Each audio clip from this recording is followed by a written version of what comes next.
नमस्कार दोस्तों, welcome back to Rohit study. स्वागत है आप सभी का आपके अपने YouTube channel Rohit study hub में। तो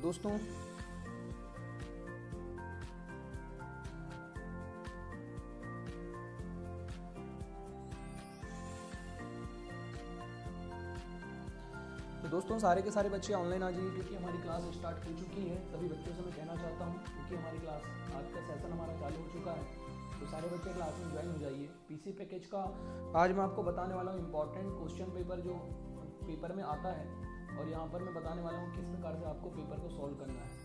तो चलिए दोस्तों, जो बच्चे अब तक क्लास में ज्वाइन नहीं किए सभी बच्चों से मैं कहना चाहूँगा क्लास में फटाफट आप ज्वाइन कर लीजिए जल्दी।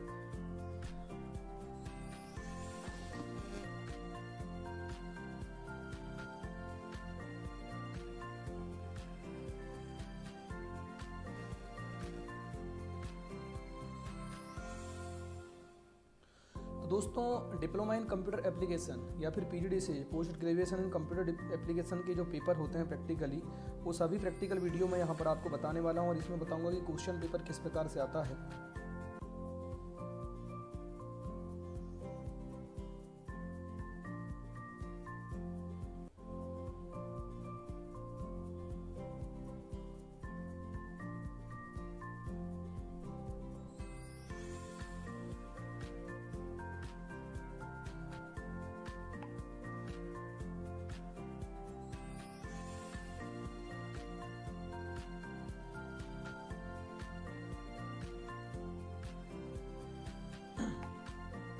चलिए दोस्तों स्टार्ट करते हैं। इसके कुछ नियम है, ध्यान दीजिएगा कि प्रत्येक इकाई से जो है 5-5 नंबर के क्वेश्चन आएंगे। यहाँ पर क्वेश्चन जैसे आएंगे उसका प्रारूप यहाँ पर बताया गया है।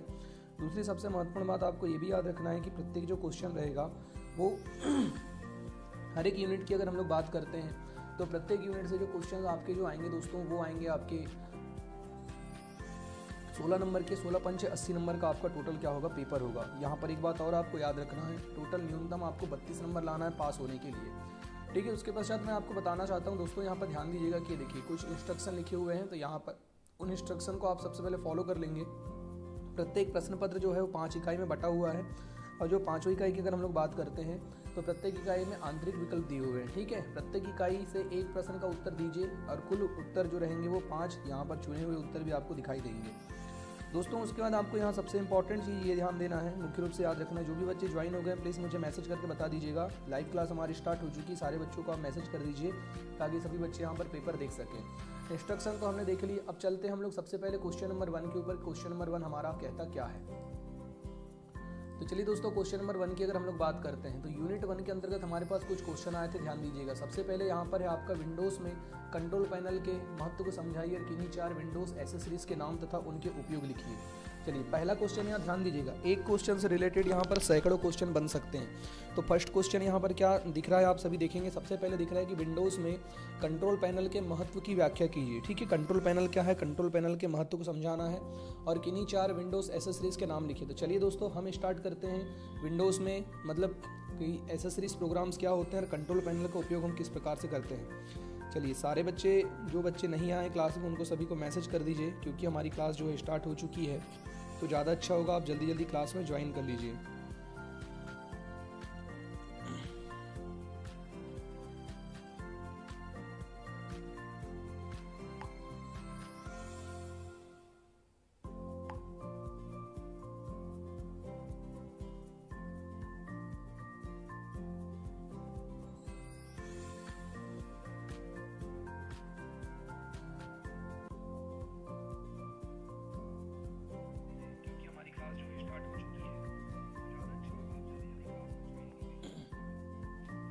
चलिए अब मैं आपको बताने वाला हूँ सबसे पहले विंडोज़ में कंट्रोल पैनल के महत्व को समझाइए। तो दोस्तों हम जिस विंडोज़ को उपयोग कर रहे हैं हम विंडोज़ ऑपरेटिंग सिस्टम को उपयोग कर रहे हैं। चलिए सबसे पहले हम लोग देखते हैं यहाँ पर विंडोज़ की ओर चलते हैं। तो विंडोज़ में यहाँ पर चलने के पश्चात देखेंगे सबसे पहले यहाँ पर ये जो आपके सामने स्टार्ट मेन्यू जो ओपन हो रहा है, तो ये विंडोज़ मतलब कि हम लोग जो चला रहे हैं विंडोज़ वर्तमान में 10 चला रहे हैं, ठीक है। विंडोज़ 10 की यहाँ कुछ विशेषताएं हैं, देख सकते हैं आप। विंडोज़ 10 में जो है मेन्यू इस प्रकार से यहाँ पर शो होते हैं। तो सबसे पहले हम लोग चलते हैं कंट्रोल पैनल पर, ठीक है। तो यहाँ पर हम लोग कंट्रोल पैनल को सबसे पहले सर्च कर लेते हैं। तो देखेंगे सबसे पहले कंट्रोल पैनल को जैसे ही हमने क्लिक किया हुआ है तो हमारे सामने कंट्रोल पैनल का डायलॉग बॉक्स यहाँ पर देखेंगे ऑप्शंस प्रदर्शित होने लगे हैं, ठीक है। तो मुख्य रूप से याद रखना कंट्रोल पैनल क्या है, तो जिस प्रकार से अपने मोबाइल में हम किसी प्रोग्राम की सेटिंग करना चाहते हैं, ठीक है, जिस प्रकार से हम अपने मोबाइल में किसी प्रोग्राम की सेटिंग करना चाहते हैं, तो उस प्रोग्राम की सेटिंग करने के लिए आपके पास मुख्य रूप से क्या विकल्प होता है, तो प्रोग्राम को सेट करने के लिए आपको मुख्य रूप से आवश्यकता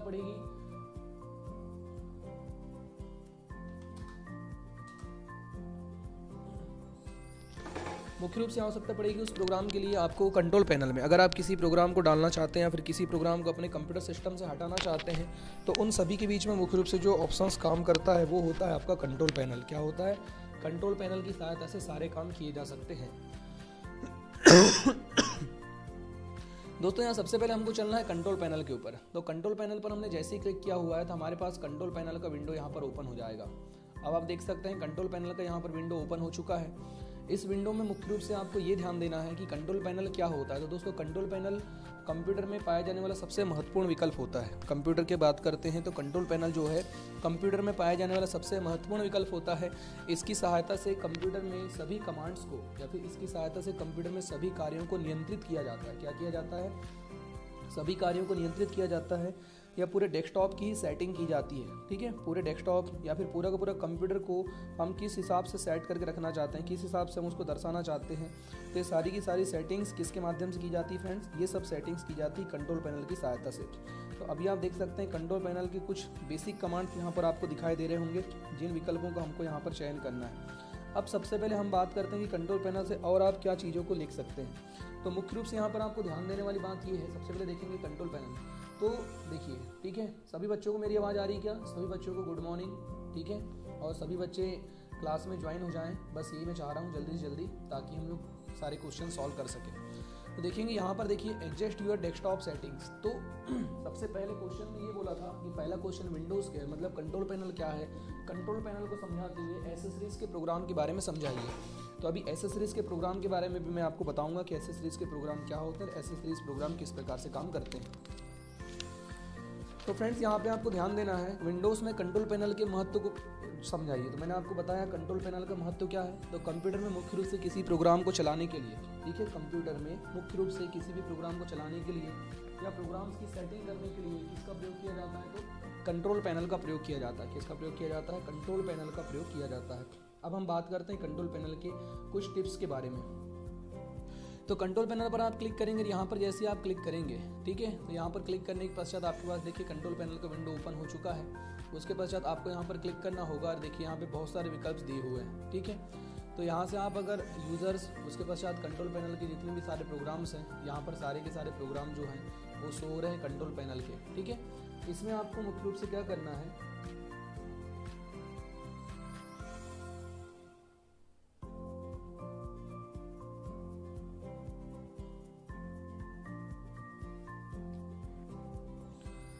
ठीक है। तो कंट्रोल पैनल में यहाँ पर सारे प्रोग्राम दिखेंगे आपको। जो प्रोग्राम्स को आप यहाँ से यूज़ करना चाहते हैं वो प्रोग्राम को यहाँ से आप सेटिंग करना चाहते हैं, अनइंस्टॉल प्रोग्राम पर क्लिक करना चाहते हैं। देख सकते हैं मेरे पास इतने सारे प्रोग्राम्स हैं। इन प्रोग्राम में मैं जिस प्रोग्राम को अगर अनइंस्टॉल करूँगा तो वो प्रोग्राम यहाँ से अनइंस्टॉल हो जाएगा। तो इस प्रकार से आप कंट्रोल पैनल का उपयोग कर सकते हैं, ठीक है। चलिए हम चलते हैं बैक की ओर, यहाँ पर चलते हैं। ऑल कंट्रोल पैनल डिवाइस पर हम लोग अगर क्लिक करेंगे तो आप देख सकते हैं यहाँ पर ऑल कंट्रोल पैनल सेटिंग्स हमारे पास ओपन हो चुकी है। दोस्तों ऑल कंट्रोल पैनल सेटिंग का मतलब ये होगा कि इस कंट्रोल पैनल की सहायता से कंप्यूटर में देखिए एडमिनिस्ट्रेटिव टूल्स, उसके पश्चात adobe games tools, colour management tools, उसके पश्चात आपका क्रेडेंशियल मैनेजर, फिर उसके पश्चात डिवाइस एंड प्रिंटर, ठीक है। ऐसे संपूर्ण प्रकार की जितनी भी सेटिंग्स है ये सब कंप्यूटर के माध्यम से किया जा सकता है। यानी कंट्रोल पैनल इसके लिए महत्वपूर्ण विकल्प होता है। कंट्रोल पैनल की सहायता से ही सारे काम किए जाते हैं। तो क्या होता है कंट्रोल पैनल, आपको याद रखना है, कंट्रोल पैनल कंप्यूटर का वह ऑप्शन है जिसकी सहायता से सारे काम किए जा सकते हैं, या फिर कंप्यूटर को अपने हिसाब से सेट करने के लिए या फिर कोई भी प्रोग्राम को चलाने के लिए, संचालित करने के लिए किसका प्रयोग किया जाता है, तो कंट्रोल पैनल का मुख्य रूप से प्रयोग किया जाता है। चलिए फ्रेंड, अब क्वेश्चन में आगे बढ़ते हैं। किन्हीं 4 विंडोज़ एसेसरीज प्रोग्राम को लिखिए। तो देखिए विंडोज़ के एसेसरीज प्रोग्राम कौन से होंगे। मैंने आपको बताया था एसेसरीज प्रोग्राम क्या होता है, एसेसरीज प्रोग्राम किस प्रकार से वर्क करता है। तो सबसे पहले यहाँ पर मुख्य रूप से आपको ये याद रखना है कि एसेसरीज प्रोग्राम क्या है, एसेसरीज प्रोग्राम का प्रयोग हम किस प्रकार से करते हैं। तो बात करते हैं एसेसरीज प्रोग्राम की, ठीक है। एसेसरीज यानी कंप्यूटर के वह प्रोग्राम, ठीक है, कंप्यूटर में पाए जाने वाले वह प्रोग्राम जिनकी सहायता से हम संपूर्ण कार्यों को, ठीक है, नियंत्रित कर सकते हैं, या फिर यूज़र की प्राथमिक उपयोग के लिए, ठीक है, यूज़र के प्राथमिक उपयोग के लिए डाले जाने वाले संपूर्ण प्रोग्राम को क्या बोलते हैं, एसेसरीज प्रोग्राम बोलते हैं।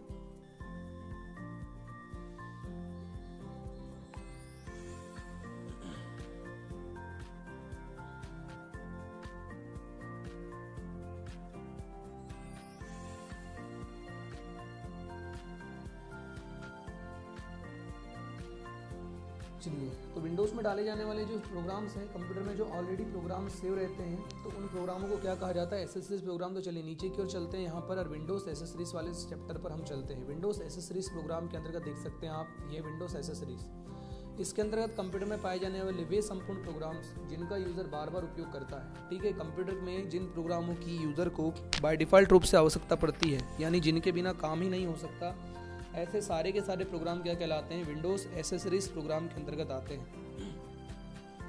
एसेसरीज का मतलब होता है कंप्यूटर में पाए जाने वाले बाय डिफ़ॉल्ट प्रोग्राम। तो दोस्तों आप इनको यहाँ से भी देख सकते हैं। चलिए, इनके बारे में मैंने आपको पर्सनली अलग क्लासेस पढ़ा चुका हूँ, विंडोज़ एसेसरीज प्रोग्राम क्या होते हैं। तो आप Windows accessories program by Rohit sir करके वहाँ पर आप सर्च कर लेंगे। ठीक है, एसेसरीज प्रोग्राम के अंतर्गत आपको जैसे बोला गया था कि 4 विंडोज़ एसेसरीज प्रोग्रामों के नाम लिखिए और उनका उपयोग लिखिए। तो सबसे पहले तो यहाँ पर देखेंगे, पहला आप लिख दीजिए इंटरनेट एक्सप्लोरर।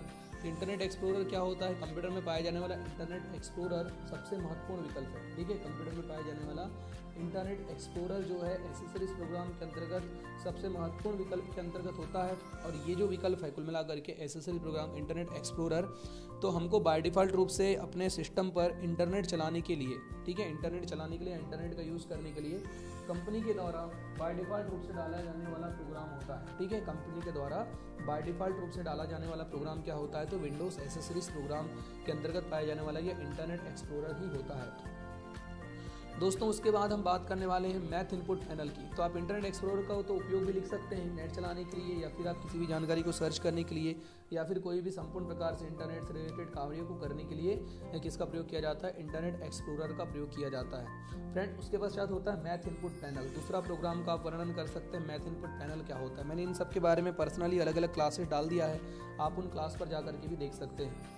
तो मैथ इनपुट पैनल क्या होता है दोस्तों, तो मैथ नाम से स्पष्ट है, मैथ से रिलेटेड संपूर्ण प्रकार के फॉर्मूले या फिर गणितीय कार्यों को करने के लिए मैथ इनपुट पैनल का क्या करते हैं, हम उपयोग करते हैं। ठीक है, उसका होता है आपका नोटपैड। तीसरा प्रोग्राम हो गया आपका नोटपैड। नोटपैड के बारे में आप लिख सकते हैं। नोटपैड कंप्यूटर में पाया जाने वाला एक मतलब टाइपिंग डिवाइस, मतलब टाइपिंग सॉफ्टवेयर है, और इसकी सहायता से हम लोग कोडिंग वगैरह करते हैं। ठीक है, नोटपैड की सहायता से आप कोई लेटर को टाइप करके उससे प्रिंट भी कर सकते हैं, या फिर आप लेटर पैड बना करके या फिर कोई डेटा तैयार करके आप अगर उसको प्रिंट निकालना चाहते हैं, या मान लीजिए अगर आप किसी इंटरनेट से रिलेटेड कोई कोडिंग करना चाहते हैं, तो कोडिंग करने के लिए भी आप किसका प्रयोग करते हैं, नोटपैड का प्रयोग करते हैं। देखिए नोटपैड को मैं ओपन करके भी आपको दिखा देता हूँ। तो ये नोटपैड हो गया आपका, इसमें आप कोई भी डेटा इस प्रकार से टाइपिंग कर सकते हैं दोस्तों। नोटपैड की बात करेंगे तो नोटपैड में भी आपका पहला फाइल मेन्यू होता है। फाइल मेन्यू के अंतर्गत new window, open, save as, page setup, print और एग्जिट ऐसे विकल्प यहाँ पर दिए हुए होते हैं। ठीक उसी प्रकार से एडिट मेन्यू होता है। एडिट मेन्यू में cut, copy, paste, delete, find, replace, find next, review next, उसके पश्चात गो टू, सिलेक्ट ऑल, इन सब का प्रयोग करना होता है। फॉर्मेट मेन्यू होता है जिसमें वर्ड ड्रॉप की सुविधा होती है, और फॉर्मेट के पश्चात होता है फॉन्ट की सहायता से आप फॉन्ट नामक डायलॉग बॉक्स को ओपन कर सकते हैं, और इस फॉन्ट नामक डायलॉग बॉक्स की सहायता से आप कंप्यूटर में जो भी कमांड्स अगर देना चाहते हैं उन कमांड्स का यहाँ से उपयोग कर सकते हैं। आप देख सकते हैं अगर आपको यहाँ से फॉन्ट अगर कोई दूसरा लेना है तो यहाँ से आप दूसरा फॉन्ट लेकर के इसको क्या कर देंगे, ओके पर क्लिक कर देंगे, तो ऑटोमेटिकली सारा डेटा उसी फॉन्ट के रूप में चेंज हो जाएगा। तो इस प्रकार से आप फॉन्ट का भी उपयोग कर सकते हैं। उसके पश्चात दोस्तों आगे हम बढ़ने वाले हैं, तो आगे बढ़ते हैं तो इस क्वेश्चन में बात करते हैं कि अगला यहाँ पर आपका इसको, चलिए इसको डोंट सेव मैं कर देता हूँ। विंडोज़ एसेसरीज प्रोग्राम के अंतर्गत अभी हम बात कर रहे थे, यहाँ पर हमको चलना है स्टार्ट मेन्यू के अंतर्गत। स्टार्ट मेन्यू में विंडोज़ एसेसरीज पर क्लिक करना है। तो हमने क्लिक किया हुआ था तो कुछ प्रोग्राम्स हमने देखे थे। ठीक है, इंटरनेट एक्सप्लोरर देखा था, मैथ इनपुट पैनल, उसके बाद पेंट के बारे में मैंने आपको बता चुका हूँ। पेंट क्या होता है, अगर मान लीजिए आप किसी आकृति को या फिर किसी भी अगर चित्रों को अगर आप बनाना चाहते हैं या फिर अगर खुद से अगर डिजाइन करना चाहते हैं तो उन चित्रों को क्या कहा जाता है दोस्तों, वे चित्र पेंट के सहायता से, MS पेंट, माइक्रोसॉफ्ट ऑफिस जो है, माइक्रोसॉफ्ट ने क्या किया, MS पेंट नामक एक सॉफ्टवेयर बनाया है। MS पेंट सॉफ्टवेयर जिसकी सहायता से यूज़र क्या करता है, डेटा को तैयार कर सकता है, अपने डेटा को लिख सकता है या फिर डेटा को चित्रात्मक रूप में बना सकता है। तो वही काम किसका होता है, विंडोज़ जो मतलब कि MS पेंट का जो काम होता है, ये मुख्य रूप से काम होता है, आपको याद रखना है।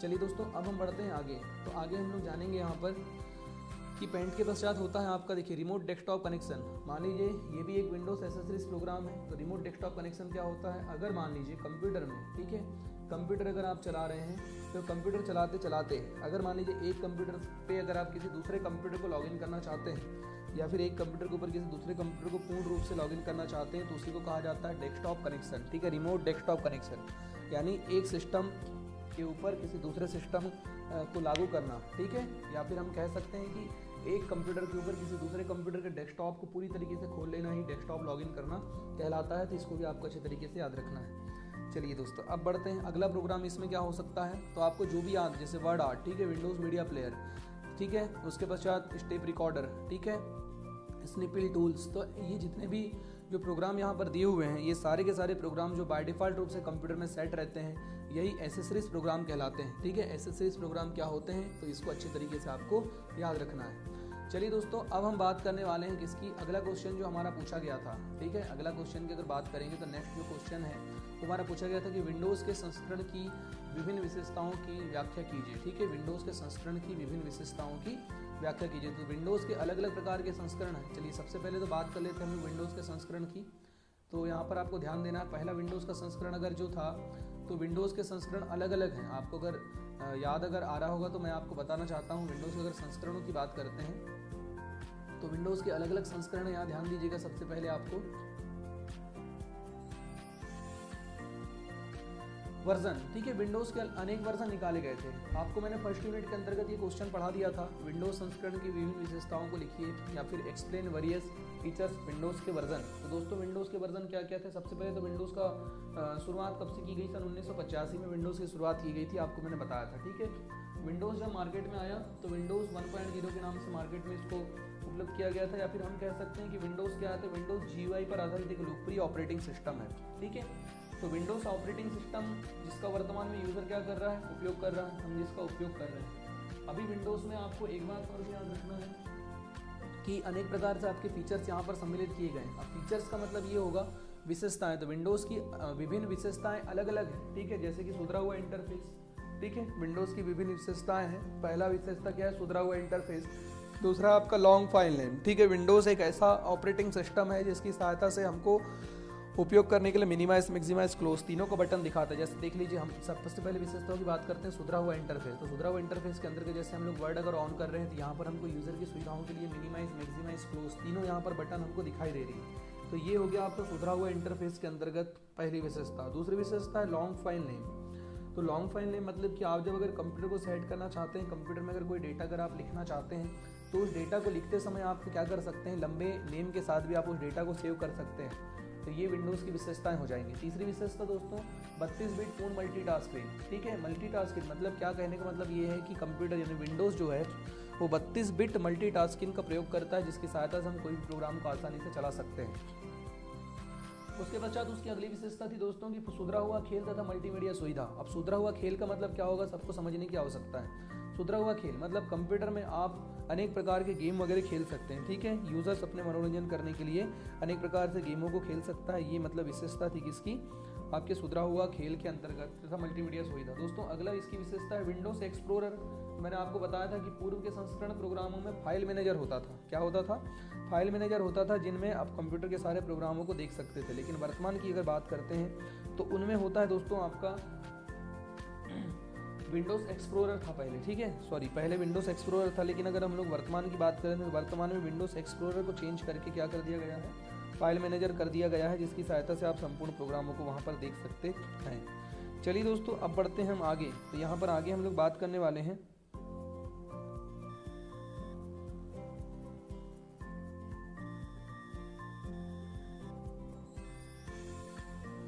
चलिए अगला यहाँ पर विकल्प दिया हुआ है, इस ऑप्शन में आपको ध्यान देना है। तो नेक्स्ट विशेषता इसकी हम लोग देख लेते हैं, पुराने प्रोग्रामों के साथ अनुरूपता।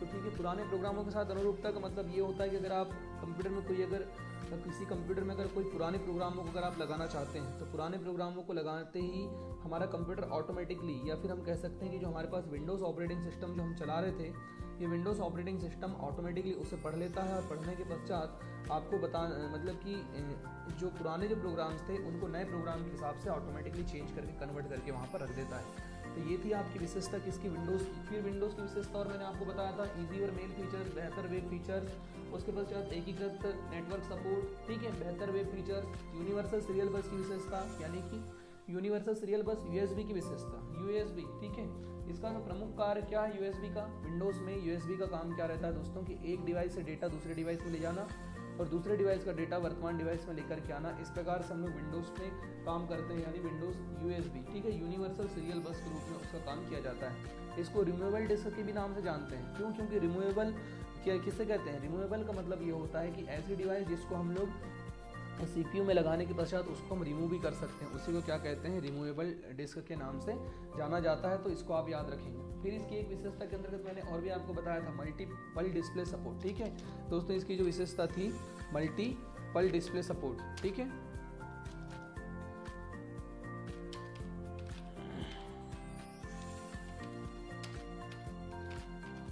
तो मल्टीपल डिस्प्ले सपोर्ट क्या होता है? मल्टीपल डिस्प्ले सपोर्ट का मतलब होता है कि विंडोज़ XP के जरिए एक ही कंप्यूटर में एक साथ एक से अधिक मॉनिटर को जोड़ा जा सकता है, ठीक है। मल्टीपल डिस्प्ले सपोर्ट का मतलब होता है कि एक साथ अगर एक कंप्यूटर में एक से अधिक मॉनिटर को अगर आप जोड़ सकते हैं तो उसे ही मल्टीपल डिस्प्ले सपोर्ट के नाम से जाना जाता है। दोस्तों अगली विशेषता पावर मैनेजमेंट की थी। ये भी मैंने आपको बता चुका था कि विंडोज़ XP में पावर प्रबंधन की सुविधा होती है, अधिक उन्नत बनाया जाता है इसको। कंप्यूटर को स्टैंड बाय मोड पर आप डाल करके रख सकते हैं, या फिर इसको आप स्लीप मोड के भी नाम से जानते हैं। अगर मान लीजिए आपने इसको स्टैंड बाय मोड पर अगर डाल करके रखा हुआ है तो स्टैंड बाय मोड पर क्या होगा, आपका जो CPU रहेगा वो CPU ऑटोमेटिकली मतलब अपने कंप्यूटर में पावर मैनेजमेंट यानी कि पावर की क्या करता है? बचत करता है। पावर को बचत करने के लिए स्लीप मोड का प्रयोग किया जाता है। तो आप स्टार्ट मेन्यू पर क्लिक करके इसको स्लीप मोड में भी डाल करके रख सकते हैं। देखिए यहाँ पर क्लिक करेंगे, जैसे पावर पर क्लिक करेंगे तो यहाँ पर देखिए स्लीप मोड होता है, और एक होता है शट डाउन, और एक होता है आपका रीस्टार्ट। तो आप यहाँ से स्लीप मोड पर जैसे डालेंगे तो देखिए दिख रहा है दिस PC स्टे मतलब कि stay on but user low power, ठीक है। ऐप जो है आप उपयोग करेंगे लेकिन लो पावर में ये सेव हो जाएगा, ताकि आपकी विद्युत की बिजली की क्या होगी? बचत होगी। तो इस प्रकार से आप इसको डाल करके रख सकते हैं। चलिए दोस्तों अब हम बढ़ते हैं आगे, ठीक है। आगे इसकी विशेषताओं के बारे में और मैंने बता दिया था। मल्टी यूज़र अकाउंट, मल्टी का मतलब क्या होता है? एक से अधिक। यूज़र मतलब यूज़र जो कंप्यूटर को चलाए, और अकाउंट का मतलब क्या होता है? यानी कि खाता, ठीक है। तो सभी यूज़र एक कंप्यूटर में अपने अपने हिसाब से अलग अलग यूज़र अकाउंट बना सकते हैं, ठीक है। एक ही कंप्यूटर में एक से अधिक यूज़र अकाउंट बना करके कार्य किया जा सकता है। एक से अधिक यूज़र अकाउंट इसलिए बनाए जाते हैं ताकि अपनी जानकारियों को सुरक्षित रखा जा सके, इसलिए यूज़र अकाउंट का निर्माण किया जाता है। चलिए दोस्तों अब बात करने वाले हैं हम आगे। तो मल्टीपल यूज़र अकाउंट के पश्चात data protection features. Data protection features मतलब विंडोज़ क्या करता है? डेटा की बचत करता है, डेटा की सुरक्षा करता है। विंडोज़ जो रहता है उसमें डेटा की बचत होती है। और दूसरी बात आपको एक बात और याद रखना है, अगली विशेषता इसकी एक्टिव डेस्कटॉप। तो इसका जो डेस्कटॉप होता है वो एक्टिव होता है, आप इसको मनचाहे रूप में बदल सकते हैं, ठीक है। अपने डेस्कटॉप को मनचाहे रूप में बदला जा सकता है। चलिए फ्रेंड नेक्स्ट क्वेश्चन की ओर बढ़ते हैं आगे। अगला क्वेश्चन क्या था? इसके अथवा में जो क्वेश्चन था उसको देखेंगे आपकी रिसाइकल बिन क्या है, रिसाइकल बिन का उपयोग से हम रिसाइकल बताइए हम उससे डेटा कैसे प्राप्त कर सकते हैं। तो आपको एक क्वेश्चन तो बहुत ही सरल है, ठीक है। क्वेश्चन को आपको अच्छे तरीके से तैयार करना है, ठीक है। रिसाइकल बिन का तो आप सबको पता ही है, कंप्यूटर में रिसाइकल बिन सबसे महत्वपूर्ण ऑब्जेक्ट होता है, ठीक है। कंप्यूटर की बात करते हैं तो कंप्यूटर में रिसाइकल बिन सबसे महत्वपूर्ण ऑब्जेक्ट होता है। कंप्यूटर में रिसाइकल बिन की सहायता से किसी भी डेटा को प्राप्त करने का अंतिम स्थान होता है, ठीक है। रिसाइकल बिन की बात करते हैं। चलिए सबसे पहले हम चलते हैं रिसाइकल बिन पर। तो दोस्तों रिसाइकल बिन जो होता है वास्तविक रद्दी की टोकरी की तरह होता है। क्या होता है रिसाइकल बिन? वास्तविक रद्दी की टोकरी की तरह होता है रिसाइकल बिन। और सबसे पहले यहाँ पर मैं आपको बताने वाला हूँ रिसाइकल बिन के बारे में, देख सकते हैं। चलिए मैं इसको थोड़ा मिनिमाइज कर लेते हैं हम लोग, ठीक है। देखिए रिसाइकल बिन की अगर हम लोग बात करते हैं तो रिसाइकल बिन जो होता है वास्तविक रद्दी की टोकरी की तरह है। जैसे आप यहाँ पर देखेंगे, सबसे पहले हम लोग चलते हैं रिसाइकल बिन पर। तो डेस्कटॉप पर एक ये देखिए ग्लास टाइप का निशान आपको दिख रहा है रिसाइकल बिन का। रिसाइकल बिन वह विकल्प है जिसमें जब आप किसी डेटा को डिलीट कर देते हैं तो डेटा यहाँ पर जाकर के ऑटोमेटिकली सेव हो जाता है। जैसे मान लीजिए मैंने जितने फोल्डर्स फाइल्स यहाँ से अगर डिलीट किया होगा तो सारा डेटा देखिए यहाँ पर जितना डिलीट मैंने किया था ये सभी डेटा यहाँ पर आकर के क्या हो चुका है? स्टोर हो चुका है, ठीक है। अब इससे डेटा को वापस प्राप्त करने के लिए क्या करना पड़ता है? देखिए अभी बोला गया था कि रिसाइकल बिन क्या होता है दोस्तों। रिसाइकल बिन डेस्कटॉप पर पाया जाने वाला सबसे महत्वपूर्ण विकल्प होता है। रिसाइकल बिन एक वास्तविक रद्दी की टोकरी की तरह होता है, ठीक है। कंप्यूटर में जब भी हम किसी डेटा को डिलीट कर देते हैं तो डेटा जा करके रिसाइकल बिन में सेव हो जाता है। यानी इस प्रकार हम कह सकते हैं कि किसी डेटा को प्राप्त करने का अंतिम अवसर क्या होता है? तो रिसाइकल बिन ही अंतिम अवसर होता है। दोस्तों यहाँ पर रिसाइकल बिन के बारे में आपको एक चीज़ और बताना चाहता हूँ कि जब आप इसमें किसी डेटा को, मान लो इसकी अगर कैपेसिटी है कि इसमें अगर 100 डेटा सेट रह सकते हैं या फिर 100 MB तक डेटा सेट रह सकते हैं, तो 100 MB तक अगर आप डेटा सेट रखेंगे तो कुल मिला करके 100 MB जब पूरी हो जाएगी तो ऑटोमेटिकली नया डेटा जब इसमें भरते जाएगा तो पुराना डेटा ऑटोमेटिकली इससे क्या होते जाएगा? हटते जाएगा। इस प्रकार से इसकी विशेषता होती है। ठीक है, रिसाइकल बिन से किसी डेटा को वापस लाने के लिए आप उस डेटा पर राइट क्लिक करो और राइट क्लिक करके रिस्टोर पर जैसे आप क्लिक करेंगे तो डेटा ऑटोमेटिकली जहाँ से डिलीट किया गया था वहाँ पर वो डेटा ऑटोमेटिकली जा करके सेव हो जाएगा। ठीक है, तो इस प्रकार से रिसाइकल बिन का मुख्य रूप से उपयोग किया जा सकता है। अब रिसाइकल बिन को अगर आपको पूरी खाली करना है तो Ctrl+A दबाइए, राइट क्लिक कीजिए और यहाँ पर आप इसको पूरा पूरा डिलीट कर दीजिए। इसको करते ही आपके पूरे के पूरे ये फाइल हो जाएंगे डिलीट और इस प्रकार से आपका रिसाइकल बिन पूरा हो जाएगा खाली। तो दोस्तों रिसाइकल बिन क्या होता है, रिसाइकल बिन का उपयोग हम किस प्रकार से करते हैं, इसको आपको अच्छी तरीके से याद रखना है, भूलना नहीं है, क्योंकि इंपॉर्टेंट्स प्रैक्टिकल है और ये हमेशा आपको ध्यान देना है। ठीक है, चलिए आगे बढ़ते हैं हम लोग यहाँ पर। चलिए अभी थोड़ा हैंग हो रहा है, थोड़ा इस कारण से डिलीट नहीं हो रहा है, तो आप इनको पूरा डिलीट करना चाहें तो आप इनको डिलीट भी कर सकते हैं। ठीक है, चलिए दोस्तों अब हम बढ़ते हैं अगले क्वेश्चन की ओर। रिसाइकल बिन क्या होता है तो सभी को समझ में आ ही गया होगा। ठीक है, अभी बात करते हैं रिसाइकल बिन के उपयोग के बाद हम लोग बात करते हैं डेस्कटॉप को व्यक्तिकृत करने के लिए। ठीक है, तो ये देखिए व्यक्तिकृत को इंग्लिश में क्या बोलते हैं, तो कोई क्वेश्चंस जो रहेंगे उन क्वेश्चंस को आपको क्या करना है, उन क्वेश्चंस को आपको हिंदी ही नहीं बल्कि इंग्लिश में भी उन क्वेश्चंस को देखना है। ठीक है, इंग्लिश में भी उन क्वेश्चंस को देखना है ताकि उन क्वेश्चंस के बारे में आप अच्छे तरीके से समझ सकें। डेस्कटॉप को व्यक्तिकृत करने से क्या तात्पर्य है, तो देखिए what do you mean by personalisation desktop. तो पर्सनलाइजेशन क्या होता है तो मैंने आपको बता चुका हूँ। पर्सनलाइजेशन वह प्रक्रिया है जिसके माध्यम से हम अपने डेस्कटॉप के बैकग्राउंड, अपने डेस्कटॉप के फाइल, फोल्डर, इन सभी चीज़ों को हम लोग बदल सकते हैं। ठीक है, राइट क्लिक करके मैंने आपको बताया था पर्सनलाइजेशन देखिए सबसे अंतिम विकल्प होता है। आप विंडोज़ 7 पर काम करेंगे तो और अच्छी तरीके से समझ में आएगा। अभी हम विंडोज़ 10 चला रहे हैं, पर्सनलाइजेशन पर आप जैसे ही क्लिक करेंगे तो यहाँ पर सेटिंग से रिलेटेड ओपन मतलब डायलॉग बॉक्स ओपन होगा, लेकिन देख सकते हैं यहाँ पर अभी इसमें बहुत सारे विकल्प हैं। ठीक है, यहाँ से आप सबसे पहले तो चेंज कर सकते हैं इसका बैकग्राउंड। ठीक है, अभी मैं बैकग्राउंड चेंज करके नहीं बताऊंगा आपको, ये सब चीज़ें मैंने पहले ही बता चुका हूँ। तो यहाँ से आप क्लिक करके बैकग्राउंड चेंज कर सकते हैं। उसके पश्चात यहाँ पर आएंगे आप, ये बैकग्राउंड वाला विकल्प है तो बैकग्राउंड पर आते ही आप बैकग्राउंड चेंज करेंगे। ठीक है, उसके पश्चात कलर पर अगर क्लिक करेंगे तो कलर से रिलेटेड विकल्प ओपन हो जाते हैं। देखिए यहाँ से बहुत सारे कलर आ चुके हैं, आप यहाँ से कोई भी कलर का चयन करके अपना कलर को सेट कर सकते हैं दोस्तों। उसके बाद होता है अगला यहाँ पर लॉक स्क्रीन। लॉक स्क्रीन से रिलेटेड अगर आप लॉक स्क्रीन मतलब सामने के कलर को सेट करना चाहते हैं लॉक स्क्रीन का, तो देख सकते हैं कलर यहाँ से सेट कर सकते हैं। थीम पर अगर आप क्लिक करेंगे तो थीम से रिलेटेड यहाँ चीज़ें होती हैं, बैकग्राउंड हो गया, कलर हो गया, साउंड हो गया, माउस कर्सर हो गया, इन सभी की विंडोज़ कलर, तो अलग अलग यहाँ पर सबकी देखिए कलर्स दिए हुए हैं, सबकी सेटिंग्स यहाँ से आप कर सकते हैं। फ़ॉन्ट होता है दोस्तों, फ़ॉन्ट की सहायता से आप, चूँकि अभी मेरा लैपटॉप जो है इसको एक्टिव करना पड़ेगा, एक्टिव विंडोज़ करना पड़ेगा, इस कारण से अभी यहाँ पर शो नहीं हो रहा है, तो यहाँ से आप वो सारे काम कर सकते हैं। स्टार्ट मेन्यू पर क्लिक करके आप स्टार्ट मेन्यू से रिलेटेड संपूर्ण चीज़ों को कर सकते हैं। टास्क बार पर क्लिक करके आप टास्क बार से रिलेटेड चीज़ों को देख सकते हैं, कर सकते हैं। तो दोस्तों ये सारे जो विकल्प आपके सामने जो शो हो रहे हैं ये सभी पर्सनलाइजेशन डेस्कटॉप के विकल्प हैं। पर्सनलाइजेशन करना मतलब अपने डेस्कटॉप को अपने हिसाब से बदलना। ठीक है, चेंज द डेस्कटॉप बैकग्राउंड, देखिए यहाँ पर क्लिक कर सकते हैं तो change the desktop background, automatically background क्या है चेंज हो जाएगा। ठीक है, उसके बाद यहाँ पर शो डेस्कटॉप आइकॉन, तो ये शो डेस्कटॉप आइकॉन, इनसे आप डेस्कटॉप आइकॉन चेंज कर सकते हैं, दिखा सकते हैं। तो इस प्रकार से आप पर्सनलाइजिंग डेस्कटॉप का प्रयोग कर सकते हैं। तो फ्रेंड उम्मीद कर रहा हूँ यहाँ पर आपको पर्सनलाइजिंग डेस्कटॉप क्या होता है ये तो आपको समझ में आ ही गया होगा। डेस्कटॉप को पर्सनलाइज कैसे करते हैं और पर्सनलाइज करने की विधि क्या क्या होती है। चलिए फ्रेंड्स अब हम बढ़ने वाले हैं आगे। ठीक है, तो यहाँ पर हम बात करने वाले हैं, चलिए गूगल ये ओपन हो चुका था। अगला क्वेश्चन क्या है यहाँ पर ध्यान दीजिएगा। MS वर्ड की मुख्य विशेषताओं और क्षेत्रों का वर्णन कीजिए। यूनिट 2 हमारा प्रारंभ हो जाता है। MS वर्ड की मुख्य विशेषताएं और MS वर्ड के क्षेत्रों का वर्णन कीजिए। तो चलिए चलते हैं हम MS वर्ड के ऊपर। MS वर्ड के बारे में आपको संपूर्ण जानकारी यहाँ पर प्रोवाइड करवा देता हूँ कि इसमें आपको लिखना क्या क्या है, कि क्वेश्चन अगर ऐसा आता है तो उसमें आपको क्या लिखना है। तो सबसे पहले तो हम चलते हैं MS वर्ड के ऊपर। क्वेश्चन है हमारा कि MS वर्ड की मुख्य विंडो विशेषताओं और कुल मिलाकर के क्षेत्रों का वर्णन कीजिए। ठीक है, मैंने आपको बताया था ना features and area of use, तो आप देख सकते हैं यहाँ पर कुल मिलाकर के दिख रहा है कि MS वर्ड में मुख्य विशेषता क्या क्या है। तो सबसे पहले चलिए MS वर्ड पर। तो MS वर्ड पर जैसे आपने क्लिक किया माइक्रोसॉफ्ट कंपनी के द्वारा बनाया गया MS वर्ड चूँकि अत्यंत महत्वपूर्ण सॉफ्टवेयर होता है जिसकी सहायता से टाइपिंग से रिलेटेड संपूर्ण प्रकार के काम हम कर सकते हैं। किसी भी मैटर को छापने के लिए और किसी भी मैटर को छापने के पश्चात उसको प्रिंट करने के लिए सबसे महत्वपूर्ण विकल्प होता है MS वर्ड। ठीक है, तो MS वर्ड इसका पूरा नाम माइक्रोसॉफ्ट वर्ड होता है। MS वर्ड का जो एक्सटेंशन नेम होता है, जब हम इस डेटा को सेव करते हैं तो .doc, ठीक है, डॉक्यूमेंट के रूप में डेटा जा करके सेव हो जाता है। तो इसमें आपको अच्छे तरीके से याद रखना है। अब इसकी विशेषता क्या क्या है, तो दोस्तों सबसे पहली विशेषता है तो इसमें जो है टाइटल बार पाया जाता है। सबसे ऊपर पाए जाने वाले बार को क्या बोलते हैं, टाइटल बार। ठीक है, MS वर्ड की पहली विशेषता है कि इसमें आपके लिए पाया जाएगा टाइटल बार। दूसरा होता है आपका रिबन बटन। रिबन बटन ये होती है देखिए, ठीक है, टॉप डिस्प्ले रिबन बटन। इसको क्लिक करते ही आप show auto hide ribbon button कर देंगे तो ऑटो हाइड रिबन हो जाएगा। फिर से आप इसी पर क्लिक करेंगे, शो टैब पर क्लिक करेंगे तो टैब दिखेंगे। वैसे ही शो टैब एंड कमांड पर क्लिक करेंगे तो टैब एंड कमांड दोनों दिखेंगे।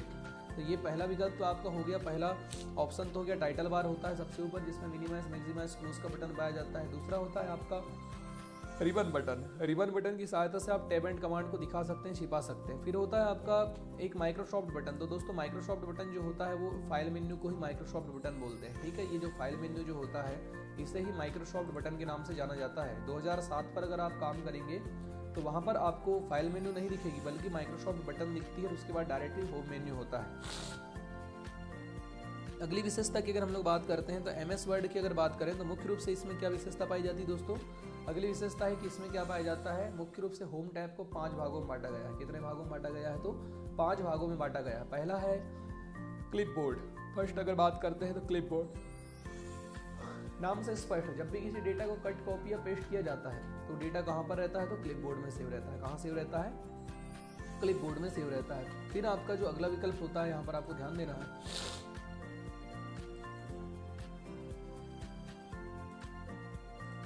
नेक्स्ट विकल्प की बात करते हैं तो आपका जो नेक्स्ट विकल्प होता है दोस्तों वो होता है आपका फॉन्ट वाला विकल्प, ठीक है। ये देखिए जो फॉन्ट वाला विकल्प है, तो फॉन्ट के अंतर्गत आपका जो होता है आप किसी प्रकार से फॉन्ट का चयन कर सकते हैं। बोल्ड, इटैलिक, अंडरलाइन, स्ट्रिक्ट सुगलाइन, एंटी स्ट्रिक्ट सुगलाइन, देखिए ये सब विकल्प यहाँ पर शो हो रहे हैं। तो ये सभी विकल्पों का आप चयन यहाँ से कर सकते हैं। ये महत्वपूर्ण विकल्प आपके सामने यहाँ पर शो होता है। फिर अगली विशेषता की बात करते हैं तो फिर होता है पैराग्राफ, ठीक है। पैराग्राफ के अंतर्गत आप बुलेट नंबरिंग, इनक्रेस, डिस्क्रेस, उसके पश्चात आप यहाँ से पैराग्राफ में justify alignment, centre alignment, right alignment, ये सभी अलाइनमेंट का आप यहाँ से चयन कर सकते हैं। उसके पश्चात आप यहाँ से फील कलर पर जाकर ये कलर फील कर सकते हैं, देखिए दिया है। सॉर्ट कर सकते हैं, सॉर्ट असेंडिंग डिसेंडिंग 2 प्रकार से आप काम कर सकते हैं। अगला विकल्प होता है स्टाइल, ठीक है। स्टाइल के बारे में मैंने आपको बता दिया था। स्टाइल क्या है, एक प्रकार से विजार्ड और टेम्पलेट है। कंप्यूटर में जब किसी काम को किया जाता है तो कंप्यूटर में वे समस्त प्रोग्राम जो यूज़र से हमारी पसंद पूछ लेते हैं, यानी यूज़र से उसकी पसंद पूछ करके उसके अनुसार क्रिया करके देते हैं, तो उन प्रोग्रामों को क्या कहा जाता है दोस्तों, एसेसरीज प्रोग्राम के नाम से जाना जाता है। किसके नाम से, एसेसरीज प्रोग्राम के नाम से उन प्रोग्रामों को जाना जाता है। वे संपूर्ण प्रकार के जो प्रोग्राम होते हैं, ठीक है, वे सारे प्रोग्राम्स यहाँ पर जो है रन कराए जाते हैं और उन्हीं सारे प्रोग्रामों को हम लोग यहाँ पर एसेसरीज प्रोग्राम के अंतर्गत देखिए। यहाँ विंडोज़ में आपका जो विकल्प जो दिया गया था, विंडोज़ में 2 चीज़ें होती है, एक तो विजार्ड, टेम्पलेट। विजार्ड क्या होते हैं, यूज़र से प्रश्न पूछकर उनकी पसंद को जान लेते हैं, और टेम्पलेट क्या होते हैं, पहले से बने बनाए प्रोग्राम्स होते हैं जो कि यूज़र के अनुसार कार्य करते हैं। कंप्यूटर में पहले से बने बनाए वे प्रोग्राम, या फिर कंप्यूटर में पहले से बने वे प्रोग्राम जिनकी सहायता से यूज़र किसी भी कार्य को कर सकता है, किसी भी कार्य को देख सकता है, ठीक है। तो वो होते हैं आपके विजार्ड और टेम्पलेट। तो ये स्टाइल हो गए। लास्ट में होता है आपका एडिटिंग टूल बार। एडिटिंग के अंदर मैंने आपको बता दिया था, फाइंड हो गया, रिप्लेस हो गया, गो टू हो गया, सिलेक्ट हो गया, ये सब एडिटिंग टूल बार के अंतर्गत आने वाले क्या है, सभी विकल्प होते हैं, जिसको आपको अच्छी तरीके से याद रखना है दोस्तों। अब हम बढ़ते हैं आगे, ठीक है। तो अगली विशेषता होती है इसकी कि इसमें 9 टैब पाए जाते हैं, ठीक है। फाइल, फाइल, उसके पश्चात home, insert, design, page layout, reference, mailing, review और रिव्यू, ऐसे 9 प्रकार के मेन्यूज जिसको हम लोग टैब बोलते हैं। तो मेन्यू में उनके कमांड्स पाए जाते हैं जिनकी सहायता से यूज़र सारे कामों को कर सकता है। विंडोज़ की अगली विशेषता ये होती है कि इसमें जो है स्क्रॉल बार पाए जाते हैं, ठीक है। हॉरिजॉन्टल और वर्टिकल 2 प्रकार के बार पाए जाते हैं, चूँकि एक इस साइड होता है एक बार और यहाँ पे एक नीचे एक बार होता है, ठीक है। हॉरिजॉन्टल वर्टिकल बार वे बार होते हैं, जैसे अगर मान लीजिए यहाँ पे अगर हमारी लिस्ट अगर बहुत लंबी बन जाए, ठीक है, बहुत लंबी अगर हमने लिस्ट बनाया हुआ है तो उसको देखने के लिए हम किसका प्रयोग करते हैं, उन स्क्रॉल बार का प्रयोग करते हैं। फिर होता है दोस्तों अगला डॉक्यूमेंट विंडो। तो ये पूरी आपकी डॉक्यूमेंट विंडो हो जाती है। इसमें आप कोई भी डेटा यहाँ पर लिख करके छाप सकते हैं, आप डेटा को तैयार कर सकते हैं। फिर होता है आपका, ध्यान दीजिएगा, नीचे की ओर स्टेटस बार होता है। ये जो आपके सामने दिया हुआ है ये क्या है, आपके सामने स्टेटस बार है, ठीक है। अगर ये वाले बार की अगर हम लोग बात करते हैं तो ये आपके सामने जो है वो स्टेटस बार दिया हुआ है। स्टेटस बार कंप्यूटर में पाया जाने वाला या फिर वर्ड में पाया जाने वाला वह महत्वपूर्ण बार है जिसकी सहायता से कंप्यूटर में हम जो भी काम कर रहे हैं, चाहे लाइन हो गया, टाइपिंग हो गया, पेज हो गया, वर्ड हो गया, उन सब से रिलेटेड जानकारी कहाँ दिखाता है, तो स्टेटस बार में दिखाता है। और दोस्तों सबसे नीचे होता है आपका टास्क बार, ठीक है। सबसे नीचे क्या होता है, टास्क बार। टास्क बार की सहायता से हम लोग कंप्यूटर में सारे काम को कर सकते हैं, सारे कामों को यहाँ से कर सकते हैं। तो दोस्तों ये पूरा का पूरा आपकी विशेषता किसकी है, MS वर्ड की विशेषता है, चूंकि आपसे यहाँ पर पूछा गया था कि MS वर्ड, माइक्रोसॉफ्ट वर्ड की विशेषता क्या क्या है, ठीक है। एक और विशेषता बता देता हूँ, जब आप किसी डॉक्यूमेंट को अगर सेव करते हैं तो आप उस डॉक्यूमेंट को PDF के रूप में भी कन्वर्ट कर सकते हैं। मान लीजिए अगर मैं इसको डेस्कटॉप पर सेव करना चाहता हूँ तो आप नीचे की ओर यहाँ पर टाइप पर क्लिक करेंगे तो यहाँ देख सकते हैं आप ये PDF पर क्लिक करके इसको PDF के रूप में भी आप यहाँ से क्लिक करके सेव कर सकते हैं। तो दोस्तों कोई भी काम यहाँ पर कठिन नहीं है, सारे के सारे काम यहाँ पर सरल है। आप जैसे विकल्पों का चयन करेंगे उस हिसाब से यहाँ पर डेटा आपका बन करके तैयार हो जाएगा। तो ये महत्वपूर्ण विकल्प आपको अच्छी तरीके से याद रखना है। अब हम बात करने वाले हैं नेक्स्ट क्वेश्चन की ओर। हमारा अगला क्वेश्चन क्या है, यहाँ ध्यान दीजिएगा।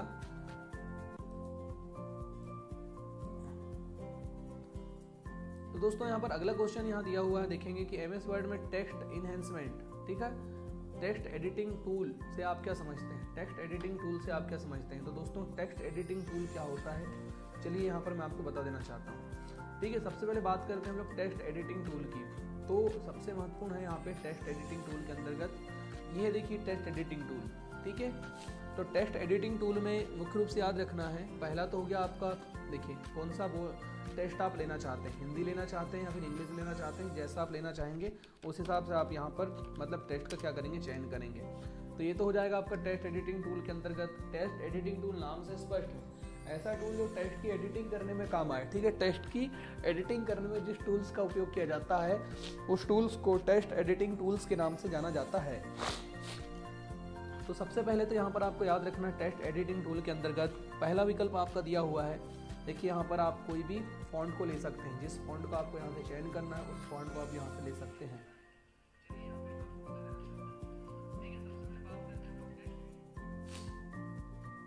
तो दोस्तों सबसे पहले तो हुआ आपका text editing tool. Text editing tool का प्रयोग हम किस प्रकार से करते हैं, यहाँ सबसे पहले आपको समझने की आवश्यकता है। उसके पश्चात होता है यहाँ पर फॉन्ट का साइज, कितने साइज का आप यहाँ पर फॉन्ट लिखना चाहते हैं, ठीक है। मान लीजिए मैंने यहाँ पर इतना साइज का फॉन्ट ले लिया हूँ, उसके पश्चात मैं यहाँ से लिखूँगा, ठीक है। तो देखिए ये मैंने फॉन्ट यहाँ से साइज ले लिया है, तो फॉन्ट साइज का चयन आप यहाँ से कर सकते हैं। तो फॉन्ट साइज का उपयोग क्यों किया जाता है, अपने फॉन्ट में आप कितने बड़े फॉन्ट में अपने डेटा को आप देखना चाहते हैं, उसके लिए आप यहाँ पर फॉन्ट का प्रयोग करेंगे।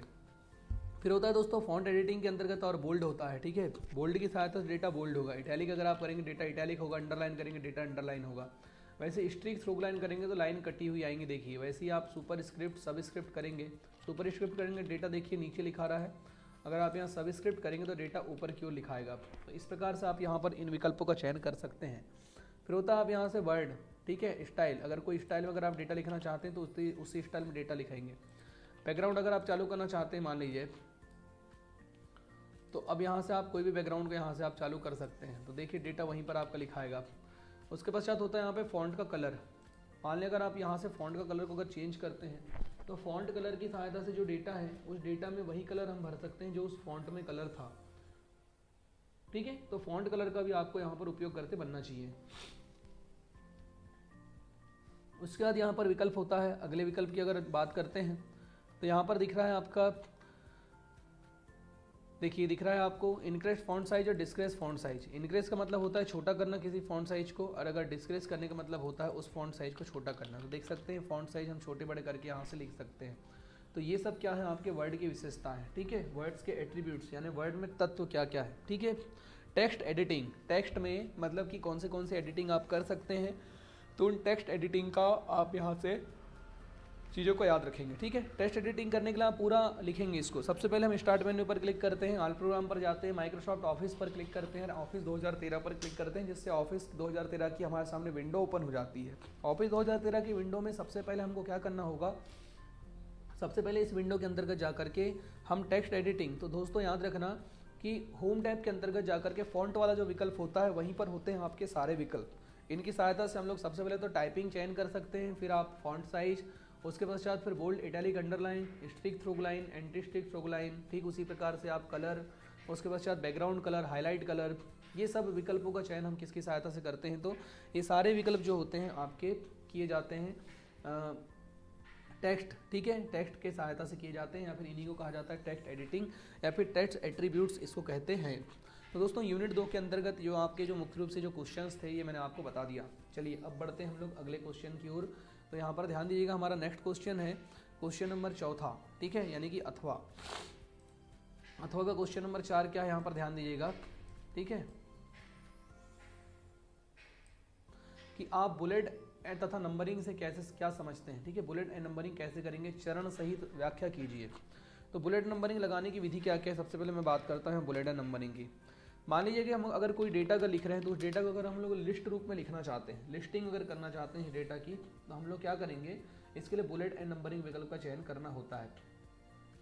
अब बुलेट एंड नंबरिंग विकल्प का चयन कैसे करेंगे, यहाँ पर आप ध्यान दीजिएगा। सबसे पहले आपको क्या करना है, बुलेट एंड नंबरिंग का चयन करते समय पहले तो समझा लीजिए बुलेट एंड नंबरिंग का चयन हम क्यों करते हैं कि जब भी हम अपने डेटा में या फिर हम अपने अगर मान लीजिए हम अपने कंप्यूटर सिस्टम में अगर कोई चीज़ तैयार कर रहे हैं, कोई डेटा अगर तैयार कर रहे हैं, तो मान लीजिए हम किसी डेटा पे या वर्ड में जब हम काम करते हैं तो वर्ड में काम करते समय हमें अगर आवश्यकता पड़ रही है किस चीज़ की,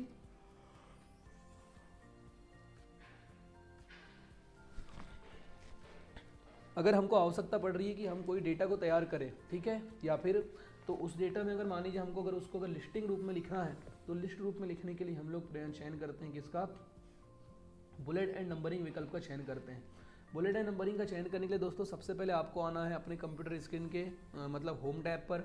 होम टैब पर आने के पश्चात आप यहाँ पैराग्राफ टूल के अंदर जाकर के इस बुलेट वाले विकल्प पर क्लिक कर दीजिए। तो देख सकते हैं यहाँ पे बुलेट आपका दिया हुआ है, तो ऑटोमेटिकली बुलेट लागू हो जाएगा। बुलेट के पश्चात आप जैसा इंटर मारेंगे तो ऑटोमेटिकली देखिए बुलेट आते जा रहे हैं, ठीक है। बुलेट आने के पश्चात तो सबसे पहले तो आप ये देखिए, सबसे पहले हम पैराग्राफ टूल के अंदर आकर के बुलेट के डाले के बाद ड्रॉप डाउन लिस्ट बॉक्स पर क्लिक करते हैं। ऐसा करते ही हमारे सामने बुलेट की लिस्ट ओपन हो जाती है। इसमें हमको बुलेट लाइब्रेरी में देखिए बहुत सारे बुलेट्स हमको दिख रहे हैं, तो आप यहाँ से कोई भी बुलेट्स का चयन कर सकते हैं। मान लीजिए अगर हमको ये वाले बुलेट्स अगर यहाँ से नहीं जम रहे हैं तो हम क्या कर सकते हैं, यहाँ से न्यू बुलेट फाइंड्स पर क्लिक करेंगे। न्यू बुलेट्स फाइंड्स पर जा करके सिम्बॉल पर क्लिक करके हम यहाँ से कोई भी सिम्बॉल ले सकते हैं बुलेट्स के रूप में। अगर हमको सिम्बॉल नहीं चाहिए, ठीक है, मान लीजिए अगर आपको यहाँ पर सिम्बॉल नहीं चाहिए, अगर बुलेट्स में मान लो सिम्बॉल नहीं चाहिए, तो आप यहाँ पर पिक्चर पर क्लिक करके पिक्चर भी ला सकते हैं। कोई पिक्चर अगर आपको आपके सिस्टम से कोई पिक्चर लाना है तो आप यहाँ ब्राउज़र पर जाइए और ब्राउज़र पर जा करके आप यहाँ से कोई भी पिक्चर को देखिए। मैं इसको लेकर के अगर आता हूँ तो पिक्चर ऑटोमेटिकली आ चुकी है, बुलेट्स के रूप में लग जाएगी। जैसे मैं ओके करूँगा देख सकते हैं बुलेट्स के रूप में पिक्चर यहाँ पर लग चुकी है।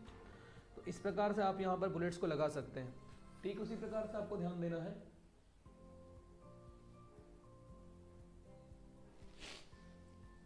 दोस्तों यहाँ पर अगला विकल्प होता है बुलेट्स में, तो बुलेट्स में भी वही विकल्प है कि न्यू डिफाइन बुलेट्स पर फिर से क्लिक करना है। पिक्चर पर आप तो चले गए, अगर आप पिक्चर के पश्चात अगर सिंबल पर जाना है तो यहाँ से आप सिंबल पर भी क्लिक करके इसको ओके कर सकते हैं। फॉन्ट लाना है तो आप फॉन्ट ओके कर सकते हैं। इस प्रकार से आप अपने सिस्टम पर बुलेट्स लगा सकते हैं। बुलेट्स के बाद होता है नंबरिंग, तो नंबरिंग भी सेम बुलेट्स की जैसे ही अगर आप नंबरिंग लगाना चाहते हैं तो नंबरिंग लाइब्रेरी पर क्लिक कीजिए। उसके पश्चात यहाँ पर आप देख सकते हैं आपके पास बहुत सारे नंबर के फॉर्मेट्स हैं। अल्फ़ाबेटिकल रूप में नंबर है या फिर अंक यानी कि न्यूमेरिक नंबर भी है। तो आप यहाँ से किसी भी नंबर के जो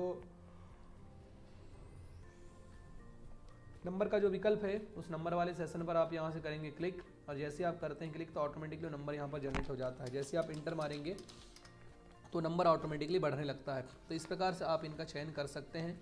तो ये भी आपका बहुत ज़्यादा इंपॉर्टेंट यहाँ पर टॉपिक था, इसको आप अच्छे तरीके से तैयार कर लेंगे। दोस्तों अब बात करते हैं अगला सवाल इसमें जो दिया हुआ है। तो दोस्तों बुलेट एंड नंबरिंग तो सभी को बन जाएगा, ये सब मैं सभी से उम्मीद कर सकता हूँ। उसके बाद यहाँ पर आपको ध्यान देना है, जो अगला हमारा जो सवाल दिया हुआ था वो दिया हुआ है, देखेंगे आप यहाँ पर कि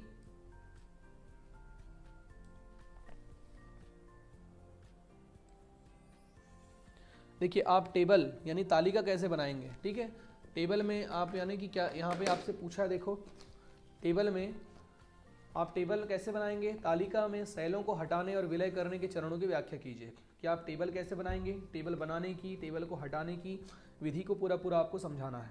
तो दोस्तों सबसे पहले बात करते हैं यहाँ पर हम टेबल की। ठीक है, पहले करते हैं इसको डिलीट। कंप्यूटर में जो है काम करते समय टेबल बनाना बहुत ही आसान है। ठीक है, अगर हम लोग काम करते हैं सिस्टम पर, अगर किसी विकल्प का अगर हम चयन करते हैं तो कंप्यूटर में कार्य करते समय किसी विकल्प को लाना या फिर टेबल को बनाना बहुत ही आसान सा विकल्प है। अब आसान सा विकल्प कैसे, यहाँ पर आप ध्यान दीजिएगा। सबसे पहले तो याद रखना है, सबसे पहले आपको इंसर्ट मेन्यू पर आना है। टेबल बनाने के लिए सबसे पहले इंसर्ट मेन्यू पर आते हैं। इंसर्ट सबसे पहले तो आपको पूरी विधि लिखना पड़ेगा कंप्यूटर में। कंप्यूटर को ओपन करने के पश्चात अगर हमको टेबल बनाने की आवश्यकता पड़ती है वर्ड में जब काम करते हैं, और मान लीजिए कोई ऐसा डेटा है जिसको सारणीबद्ध रूप से हमको लिखना है, तो उसके लिए हम किसका प्रयोग करते हैं? उसके लिए हम उपयोग करते हैं टेबल का। टेबल बनाने के लिए सबसे पहले हमको इंसर्ट मेन्यू का चयन करना पड़ेगा। किसका? इंसर्ट मेन्यू के अंतर्गत आकर के आप टेबल विकल्प पर क्लिक करेंगे। जैसे टेबल पर आप क्लिक करते हैं तो आपके सामने टेबल से संबंधित यहाँ पर देखिए टेबल के जो फॉर्मेट्स हैं वो यहाँ पर ओपन हो चुके हैं। इस टेबल फॉर्मेट में मुख्य रूप से आपको क्या दिखा रहा है कि यहाँ पर आपको छोटे छोटे सेल बने हुए दिख रहे हैं। देखिए छोटे छोटे सेल बने हुए हैं। इन सेलों से आपको क्या करना है, ये दिए हुए सेलों को आप क्लिक करके अपनी आवश्यकता के अनुसार यहाँ पर आप टेबल बना सकते हैं। ठीक है, तो एक तरीका तो ये हो गया टेबल बनाने का। अब टेबल आप जैसे ही बना लेते हैं तो टेबल से रिलेटेड डिज़ाइन टूल और लेआउट टूल यहाँ पर आपका ओपन हो जाता है। टेबल से रिलेटेड डिज़ाइन टूल और जो लेआउट टूल यहाँ पर ओपन होता है, तो इन डिज़ाइन टूल और लेआउट टूल की सहायता से आप अपने डेटा को यहाँ पर चेंज कर सकते हैं। डिलीट टेबल करना है, डिलीट सेल करना है, डिलीट कॉलम करना है, या देखिए प्रॉपर्टी चेक करना है, ड्रॉ टेबल करना है, डिलीट टेबल करना है, इरेजर करना है, above below left right, split cell, split table, उसके पश्चात ऑटो फिट टेबल, हाइट्स कम ज़्यादा करना है। ये सब काम किसकी सहायता से किए जाते हैं? सब टेबल की प्रॉपर्टी यानी लेआउट के अंतर्गत ये विकल्प ओपन होते हैं, इनकी सहायता से किए जाते हैं। तो आप इसको सभी विकल्पों को आप लिखेंगे। ठीक है, कि कुल मिलाकर के आपको पूरा लिखना, टेबल की सेटिंग्स आप किस प्रकार से करेंगे तो इसको आप पढ़ लेंगे। मैंने आपको टेबल बहुत अच्छी तरीके से समझा दिया हूँ दोस्तों। इसमें आपको लिखना पड़ेगा कि इंसर्टिंग रोअर, इंसर्टिंग कॉलम। तो रोअर कॉलम लाने की विधि बता दिया हूँ। रोअर कॉलम लाने के लिए आप सबसे पहले यहाँ पर क्लिक करेंगे और ये देखिए प्लस का सिम्बॉल बन रहा है, तो आप यहाँ से देखेंगे प्लस से के सिम्बॉल से इंसर्ट कर सकते हैं। कॉलम पर जाएंगे तो कॉलम पर भी ये प्लस का सिंबल बन रहा है, तो यहाँ से भी आप एक से अधिक कॉलम को बढ़ा सकते हैं, कॉलम को ला सकते हैं।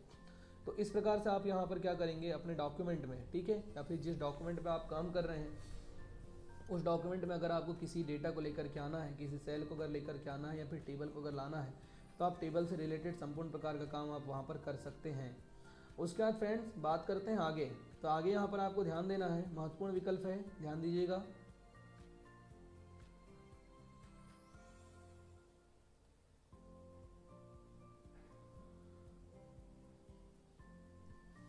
चलिए आगे बढ़ते हैं। उसके पश्चात यहाँ पर हमने बोला था कि हटाएंगे कैसे, तो ठीक है, तो टेबल हटाने के लिए राइट क्लिक करेंगे सबसे पहले। अगर हटाना है तो उसके पश्चात देखिए डिलीट कॉलम पर क्लिक करेंगे तो डिलीट कॉलम हो जाएगा। तो इस प्रकार से आप टेबल में किसी भी सेल को या फिर किसी भी रो को या किसी कॉलम को हटा सकते हैं। तो उस हटाने की जो प्रक्रिया है उसे ही आप डिलीटिंग करने की प्रक्रिया करते हैं। तालिका का मतलब होता है पूरा का पूरा टेबल, और सेलों का मतलब होता है एक छोटा छोटा बॉक्स। ठीक है, ये जो छोटे छोटे जो डब्बे बने हुए हैं यही क्या कहलाएंगे? आपके सेल कहलाते हैं। तो ये दोनों चीज़ों का आपको अच्छी तरीके से ध्यान रखना है। उसके बाद होता है दोस्तों आपका तालिका में सेलों को हटाने और विलय करना। विलय करना मतलब मर्ज करना। तो दो या दो से अधिक सेलों को मिलाकर एक करने की प्रोसेसिंग क्या है, उसको बोलते हैं मर्ज करना। तो ऐसा करने के लिए आप दोनों सेलों को सबसे पहले पूरे सेलों को आपस में सेलेक्ट कर लीजिए, राइट क्लिक कीजिए, राइट क्लिक करके आप यहाँ पर इसको मर्ज सेल पर आपको क्लिक करना है। जैसे आप मर्ज सेल पर क्लिक करेंगे तो पूरे सेल मिलकर के आपस में एक सेल बन जाएंगे। तो ये है आपका सेल करना। ठीक है, उसके पश्चात विलय करना तो मैंने आपको बता दिया। अब इसको पुनः वापस लेकर के आना है तो आप इसको क्या कर लीजिए, यहाँ पर आप इंसर्ट पर क्लिक करो। ठीक है, इंसर्ट पर क्लिक करके यहाँ पर आप इंसर्ट कर सकते हैं। ठीक है, या यहीं पर अगर आपको फिर से अगर लेकर के आना है तो अनमर्ज करना है तो आप इसको सबसे पहले तो कर लीजिए ऐसा पूरा का पूरा सिलेक्ट करने के पश्चात आप यहाँ पर जाइए,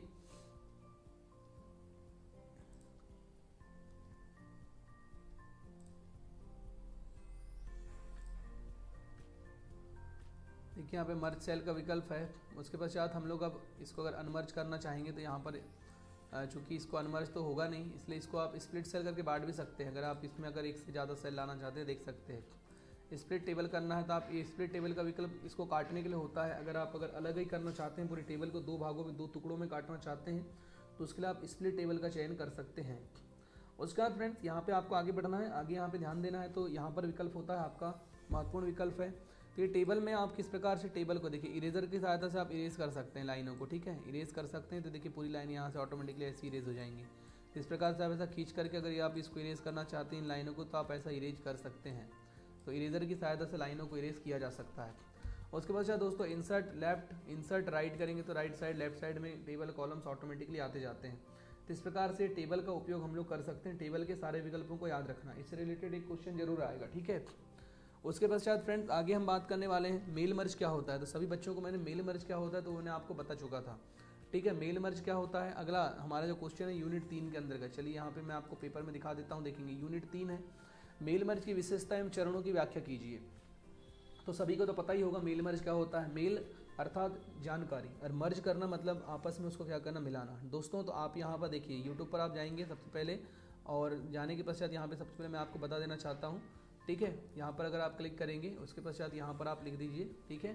चलिए मैं यहाँ पर लिख देता हूँ mail merge class by Rohit study hub. चलिए हम लोग सर्च कर लेते हैं,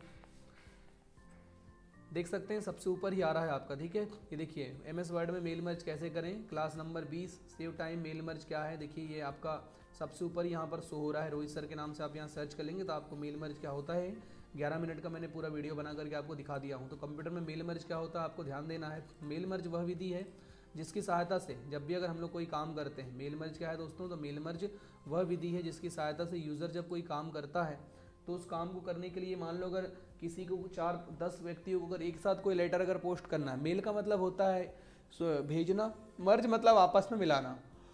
तो अगर किसी जानकारी को आप अगर एक से अधिक व्यक्तियों को अगर भेजना चाहते हैं तो उसके लिए आप मेल मर्ज का प्रयोग करेंगे, ठीक है। तो मेल मर्ज के लिए सबसे पहले तो यहाँ पर होता है आपका रेफरेंस मेलिंग मेन्यू होता है। मेलिंग मेन्यू के अंदर का सबसे पहले होता है start mail merge. Mail merge पर क्लिक करते ही हम लोग यहाँ पर जाते हैं नीचे की ओर, विजार्ड पर क्लिक करते हैं। विजार्ड पर क्लिक करते ही हमारे सामने देखिए इस साइड मेल मर्ज का विंडो ओपन होता है।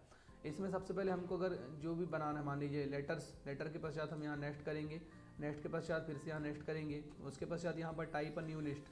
सबसे पहले न्यू लिस्ट बना करके आपको क्या करना पड़ेगा, क्रिएट करना पड़ेगा, ठीक है। तो आप यहाँ सबसे पहले न्यू लिस्ट बनाएंगे, उसके पश्चात फिर किस प्रकार से हम लोग लिस्ट लेते हैं, किस प्रकार से डेटा को सेंड करते हैं, वो सभी मैंने उस वीडियो में बता चुका हूँ। तो आप मेल मर्ज वाला वीडियो अच्छे तरीके से देख लेंगे। ये क्वेश्चंस इंपॉर्टेंट है, क्वेश्चंस पूछा भी जाता है। दोस्तों अब हम बात करने वाले हैं एंड नोट्स और फुट नोट्स की। आगे जो आपका जो अगला क्वेश्चन है यहाँ पर ध्यान दीजिएगा। तो क्वेश्चन दिया हुआ है कि एमएस वर्ड में, देखिए एमएस वर्ड एक दस्तावेज डॉक्यूमेंट में फुट नोट्स तथा एंड नोट्स का प्रयोग हम किस प्रकार से करते हैं।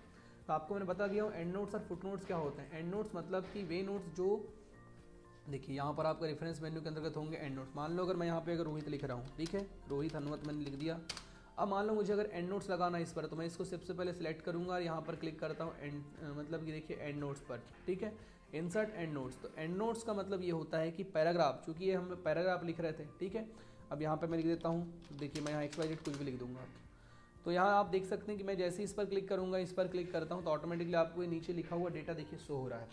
तो एंड नोट्स क्या होते हैं, किसी पैराग्राफ के अंत में जो लगाए जाते हैं। चलिए मैं यहाँ पर अब लिखता हूँ, ठीक है, जैसे हम इंटर मारेंगे तो नीचे चले जाएगा।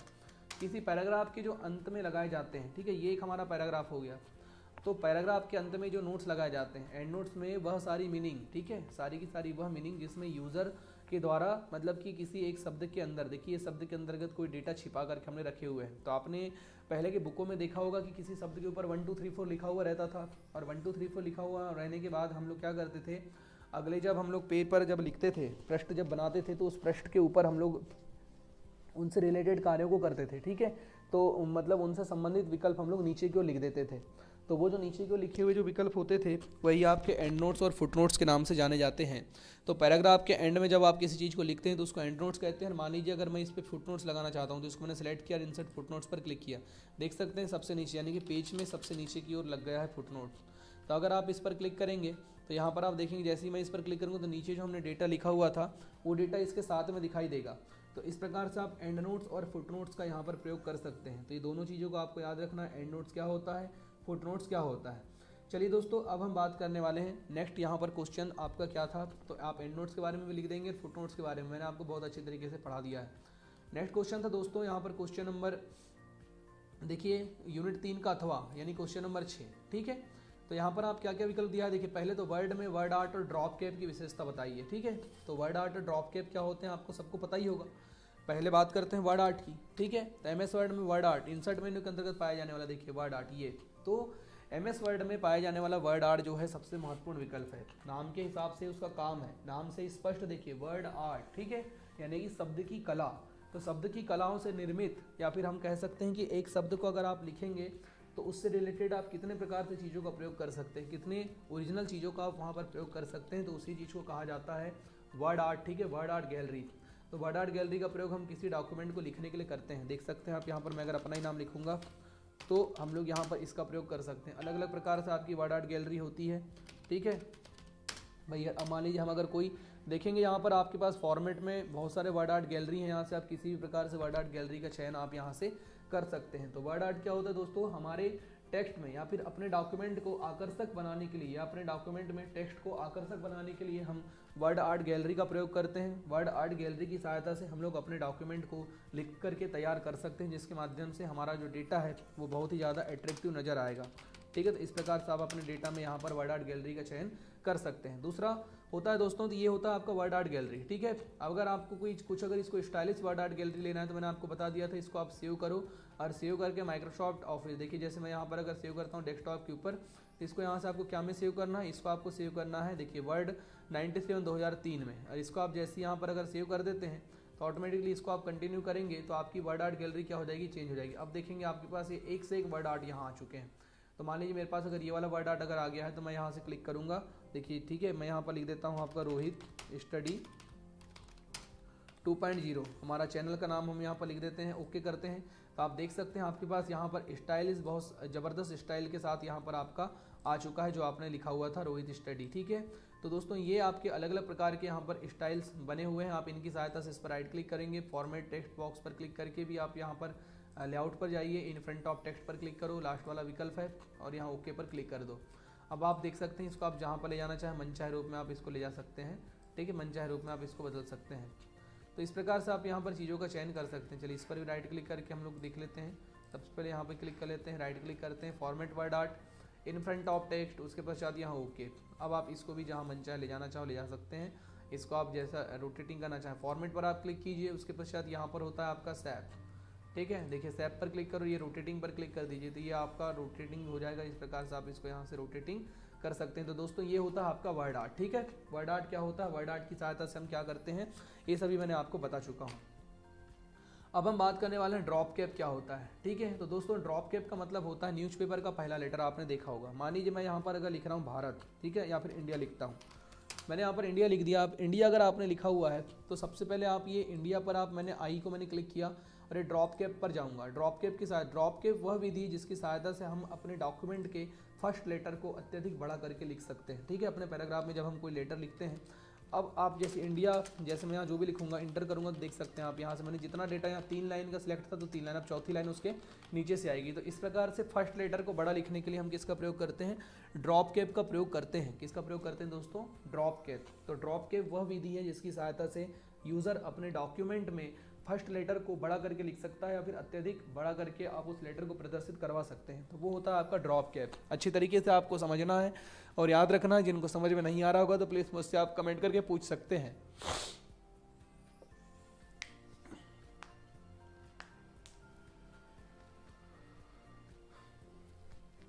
चलिए दोस्तों उसके बाद हम आगे बढ़ने वाले हैं, अगले यहाँ पर टॉपिक की ओर बात करते हैं। तो आपका जो अगला क्वेश्चन यहाँ पर दिया हुआ है वो दिया हुआ है आपका क्वेश्चन नंबर 6 का बी के रूप में, MS वर्ड में निम्न की व्याख्या कीजिए। सबसे पहले है ढूंढें और बदलें, यानी फाइंड तथा रिप्लेस। अब सबको पता होगा कि फाइंड एंड रिप्लेस क्या होता है। फाइंड का उपयोग किसी चीज़ को खोजने के लिए किया जाता है। मान लो मैंने यहाँ पर अगर रोहित लिख दिया हूँ, ठीक है। अब मैं यहाँ पर XYZ कुछ भी लिख देता हूँ, फिर इंटर आता हूँ, फिर यहाँ पर मैं रोहित लिख देता हूँ, ठीक है, ये हो गया। तो दोस्तों फाइंड का मतलब होता है खोजना। तो कंट्रोल प्लस सबसे पहले दबाइए F, इसकी शॉर्टकट की होती है फाइंड, ठीक है। या फिर आप कंट्रोल F दबा करके भी फाइंड कर सकते हैं। तो आपको लिखना है पूरा फाइंड एंड रिप्लेस। फाइंड का अर्थ होता है कंप्यूटर में जब किसी डॉक्यूमेंट में किसी वर्ड को खोजा जाता है तो खोजने की जो विधि होती है उसको फाइंड करना कहते हैं। और खोजने के पश्चात जब आप उसे बदलते हैं तो बदलने की जो विधि होती है उसको रिप्लेस करना कहते हैं। तो फाइंड का मतलब होता है खोजना, रिप्लेस का मतलब होता है बदलना। तो खोजने के लिए आपने कंट्रोल प्लस F का प्रयोग किया, जिससे आपके पास नेविगेशन टूल्स ओपन हो गया है। यहाँ पर आपको लिखना है उस शब्द को जिसको आप खोजना चाहते हैं। तो मैंने जैसे ही उस शब्द को लिखा तो आप देख सकते हैं ऑटोमेटिकली उस शब्द क्या हो चुका है, हाईलाइट हो चुका है। इस प्रकार से हम चीज़ों को खोज सकते हैं। अगर आपको बदलना है तो कंट्रोल प्लस H दबाइए, रिप्लेस की शॉर्टकट की होती है रिप्लेस की। या फिर आप होम टैब पर जा करके भी देखिए, आप होम टैब पर जा करके भी यहाँ रिप्लेस बटन पर क्लिक कर सकते हैं। तो रिप्लेस वाले विकल्प में आपको क्या करना पड़ेगा, सबसे पहले आप फाइंड विथ और रिप्लेस विथ क्या बदलना है। तो मान लो मैं यहाँ पर अगर लिखना चाहता हूँ बैहर, तो मैंने क्लिक किया हूँ, उसके पश्चात आप रिप्लेस पर क्लिक करेंगे, देखिए कि रिप्लेस ऑल कर देंगे तो सभी जगह बैहर हो जाएगा। इस प्रकार से आप फाइंड एंड रिप्लेस का काम कर सकते हैं। तो ये बहुत ही आसान विकल्प है। अगर मान लीजिए आपके पास अगर 100-200 पेज का अगर कोई डॉक्यूमेंट है और उसमें अगर आप किसी एक शब्द को अगर खोजना चाहते हैं तो आप उनके लिए फाइंड एंड रिप्लेस बटन का प्रयोग कर सकते हैं। चलिए दोस्तों अब बढ़ते हैं आगे। नेक्स्ट क्वेश्चन हमारा क्या दिया हुआ था, तो देखिए वर्तनी, स्पेलिंग एंड ग्रामर की जांच कीजिए। ठीक है, स्पेलिंग ग्रामर क्या विकल्प है, तो दोस्तों अगर हम लोग मान लीजिए किसी अपने डॉक्यूमेंट पर जब हम काम करते हैं, तो काम करते समय अगर हमारे डॉक्यूमेंट में मान लीजिए, ठीक है, महत्वपूर्ण विकल्प है, आपको याद रखना है। काम करते समय अगर मान लीजिए कि अगर हमारे डॉक्यूमेंट में किसी प्रकार से कोई स्पेलिंग की अगर गलती होती है, तो उसमें हमारे जो शब्द होते हैं उनके नीचे रेड लाइन आता है। ठीक है, जैसे मैं यहाँ पर अगर लिख रहा हूँ तो इसके नीचे जो देखिए अभी यहाँ पर मैंने स्पेलिंग ग्रामर ऑप्शंस बंद है, इसलिए ये ऑप्शंस यहाँ पर शो नहीं हो रहे हैं। ठीक है, तो सबसे पहले अगर हम लोग यहाँ पर कोई डेटा देखिए, यहाँ पे मैंने इसको स्मॉल लेटर कर दिया है, तभी सभी के नीचे रेड लाइन आ रहा है। ठीक है, तो कहने का मतलब मेरा ये है कि रेड लाइन उन विकल्पों के नीचे आता है जिन विकल्पों में कोई ना कोई गलतियाँ होती हैं। इनको ठीक करने के लिए सबसे पहले आपको क्या करना पड़ेगा, देखिए जिसमें ग्रामर की गलती होती है उसमें इस प्रकार से ब्लू लाइन आता है। ठीक है, ये देखिए ब्लू लाइन आ रहा है, तो इनको ठीक करने के लिए सबसे पहले आपको क्या करना पड़ेगा, रिव्यू मेन्यू पर जाना है। ठीक है, रिव्यू मेन्यू पर जाकर के आप यहाँ स्पेलिंग एंड ग्रामर विकल्प पर चयन करेंगे। तो स्पेलिंग ग्रामर विकल्प होता है जिसकी सहायता से हम स्पेलिंग एंड ग्रामर को चेक कर सकते हैं। तो जैसे आप क्लिक करेंगे देख सकते हैं इस रिलेटेड, लेकिन ऐसे नाम, इस नाम का कोई स्पेलिंग था ही नहीं, इसलिए ये रेड लाइन ही आ रहा है। ठीक है, डिक्शनरी में जो भी शब्द अगर होंगे तो वो अगर गलती हुई है तो वहाँ पर रेड लाइन आएगा, तो इसको हम इग्नोर कर देते हैं। तो देख सकते हैं पूरा डेटा यहाँ से हटने लगा है। तो इस प्रकार से आप डेटा को क्या कर सकते हैं, सेट करके रख सकते हैं। डेटा को आपको अगर बनाना है तो आप यहाँ से इनको इग्नोर या फिर चेंज कर सकते हैं। चेंज पर क्लिक करेंगे तो ऑटोमेटिकली डेटा जो है आपका चेंज हो जाएगा। दोस्तों राइट क्लिक अगर हम लोग यहाँ पर करेंगे तो देखेंगे यहाँ पर ग्रामर की गलती थी, क्योंकि यहाँ पर बैयर के बाद जो था वो डबल स्पेस यहाँ पर आ चुका है, जबकि रहना क्या था, सिंगल स्पेस। तो मैं इसको सिंगल स्पेस कर दूंगा तो देखेंगे ऑटोमेटिकली यहाँ पर ग्रामर ठीक हो चुका है। ठीक वहीं पर ये भी प्रकार से ग्रामर ठीक। तो ग्रामर की गलतियों को ठीक करने के लिए स्पेलिंग एंड ग्रामर चेक का उपयोग किया जाता है। स्पेलिंग एंड ग्रामर चेक कहाँ पर पाए जाते हैं, तो ये पाए जाते हैं रिव्यू मेन्यू के अंतर्गत पाए जाने वाला सबसे महत्वपूर्ण विकल्प होता है।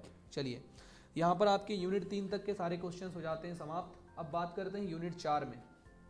ठीक है, तो यूनिट 4 में आपके क्वेश्चन क्या दिए हुए हैं, सबसे पहले आप अपने क्वेश्चंस को यहाँ पर पढ़ लीजिएगा। दोस्तों यूनिट 4 का जो क्वेश्चन है वो दिया हुआ है, एक्सेल में वर्कबुक और वर्कशीट की अवधारणा पर वर्णन कीजिए। वर्कबुक क्या होता है और वर्कशीट क्या होती है। तो चलिए दोस्तों सबसे पहले हम बात करते हैं एक्सेल की। तो यहाँ पर सर्च कर लेते हैं एक्सेल। ठीक है, तो एक्सेल पर हम क्लिक करके जैसे इंटर करेंगे तो हमारे सामने एक्सेल की जो वर्कशीट है वो यहाँ पर ओपन हो जाएगी। तो देखेंगे एक्सेल में, देखिए एक्सेल माइक्रोसॉफ्ट ऑफिस का जो है महत्वपूर्ण ऑब्जेक्ट होता है, महत्वपूर्ण प्रोग्राम्स होता है MS एक्सेल। और MS एक्सेल को जब हम ओपन करते हैं तो यहाँ पर आपके सामने देखिए MS एक्सेल की विंडो ओपन हो गई है। ब्लैंक वर्कबुक पर क्लिक करते हैं। ठीक है, अब वर्कबुक क्या होती है और वर्कशीट क्या होती है, दोनों को आपको अंतर यहाँ पर समझने की आवश्यकता है।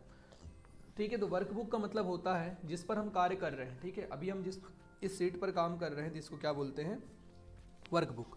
सबसे पहले हम बात करते हैं कि वर्कशीट क्या है। तो दोस्तों MS वर्ड में रोअर कॉलम से मिलकर के, ठीक है, रोअर कॉलम से मिलकर के बनी आकृति कहलाती है सेल। इन सेल से मिलकर के बना हुआ जो पूरा का पूरा जो समूह है ये क्या कहलाता है, एक सीट कहलाता है। इसको आप वर्कशीट भी कह सकते हैं या स्प्रेडशीट के भी नाम से जाना जा सकता है। तो या हम सीधी सिंपल सी भाषा में अगर ये कहें तो कंप्यूटर में कार्य करते समय यूज़र के द्वारा जब MS एक्सेल को प्रारंभ किया जाता है तो MS एक्सेल में दिखने वाली जो प्रारंभिक विंडो जो होती है, यानी कि जो पहली विंडो जो होती है वही विंडो कहलाती है स्प्रेडशीट। क्या कहलाती है, स्प्रेडशीट कहलाती है, या इसी को हम वर्कशीट के नाम से जानते हैं, क्योंकि सीट 1, सीट 2, सीट 3, सीट 4 के नाम से हम यहाँ पर डेटा को सेव करके रख सकते हैं। अब बात करते हैं वर्कबुक। तो दोस्तों जब इन पूरी सीट्स, एक से अधिक सीट्स अगर हों और इसको अगर जब आप यहाँ पर सेव करेंगे तो सेव करते समय जो डेटा जिस नाम से सेव होगा तो ये बुक 1 के नाम से सेव होगा। देखिए, तो ये जो पूरा का पूरा जो एक्सेल में जब किसी जानकारी को सेव कर लिया जाता है तो सेव करने के बाद वो डेटा क्या कहलाता है, वर्कबुक कहलाता है। क्या कहलाता है, वर्कबुक कहलाता है। तो दोनों ऑप्शन याद रखना है। वर्कशीट यानी आपने ओपन किया था जो सीट को, वो आपकी कहलाएगी वर्कशीट। लेकिन जब उस सीट को आप क्या कर रहे हैं, उस सीट को अगर आपने ओपन करने के बाद उस सीट पर आपका काम समाप्त हो गया तो आपने उस सीट को जब ओपन किया, ठीक है, तो ओपन के बाद जब आप दूसरे पर चीज़ पर काम करते हैं, दूसरे प्रोग्राम पर अगर आप काम करने वाले हैं तो वो प्रोग्राम आपका क्या कहलाता है, ये तो हो गया वर्कशीट। लेकिन अगर आप इसको सेव कर देते हैं तो ये पूरा का पूरा कहलाता है वर्कबुक कहलाता है। ठीक है, उसके बाद दोस्तों यहाँ पर आपका एक अगला क्वेश्चन दिया हुआ था, तो उस क्वेश्चन को आपको यहाँ पर समझने की आवश्यकता है। ठीक है, कि वर्कशीट के विभिन्न विचारों पर एक नोट लिखिए। वर्कशीट के बारे में आप क्या क्या लिख सकते हैं। ठीक है, यहाँ पर विभिन्न विचार है, क्योंकि यहाँ थोड़ा गलत टाइप हुआ है। ठीक है, वर्कशीट में देखिए डिफरेंट व्यू ऑफ वर्कशीट। ठीक है, ये क्या है आपका व्यूज़, कितने प्रकार से आप इसको देख सकते हैं। ठीक है, आपको इंग्लिश भी साथों साथ पढ़ना आवश्यक है। ठीक है, वर्कशीट के विभिन्न विचारों, हिंदी में आपको समझ में नहीं आएगा तो आपको इंग्लिश भी पढ़ना है। Right a notes on the different view of worksheet. Worksheet को आप कितने प्रकार से देख सकते हैं, कितने स्टाइल्स में देख सकते हैं। चलिए मैं आपको वर्कशीट के बारे में यहाँ पे बता देता हूँ। तो दोस्तों सबसे पहले बात करते हैं वर्कशीट की। तो वर्कशीट में यहाँ पर इसको देखने के लिए अलग अलग प्रकार के व्यू का प्रयोग किया जाता है। आप नीचे की ओर यहाँ देख सकते हैं, सबसे पहला जो व्यू दिया हुआ है आपके पास यहाँ पर है नॉर्मल व्यू, ठीक है, सॉरी ये है नॉर्मल व्यू। नॉर्मल व्यू में जब हम रख करके अपने वर्कशीट को देखते हैं तो हमारा वर्कशीट हमको नॉर्मल रूप में दिखाई देता है, जिसमें हमको रोअर कॉलम और समस्त जितने भी विकल्प यहाँ पर शो हो रहे थे उन सभी विकल्पों के बारे में हमको यहाँ पर जानकारी दिखाई देती है। दूसरा होता है दोस्तों यहाँ पर page layout view. Page layout view वह व्यू है जिसकी सहायता से हम अपने डॉक्यूमेंट को पेज लेआउट के रूप में देख सकते हैं, मतलब अगर अलग अलग व्यू में अगर आप देखना चाहते हैं तो उसको देख सकते हैं। और तीसरा होता है दोस्तों आपका page break view. Page break view वह व्यू होता है जिसकी सहायता से अगर मान लीजिए हमारे पास अगर 100 पेज अगर हैं वर्कशीट में तो पेज ब्रेक अलग अलग रूप में हम देख सकते हैं। तो दोस्तों different page view and layout का मतलब ये होता है कि आप अपने वर्कशीट को कितने प्रकार से देखा जा सकता है। तो पहला प्रकार तो आपको यहाँ ध्यान देना है, सबसे फर्स्ट में तो मैंने आपको बता दिया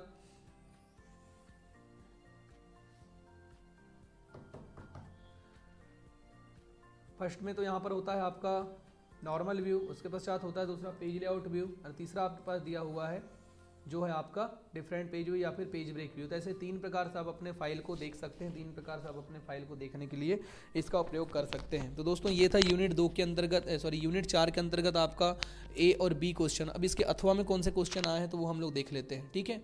चलिए यहाँ पर इसके अथवा की बात करते हैं तो क्वेश्चन कौन से आए हैं यहाँ पर देखेंगे। सबसे पहले अथवा में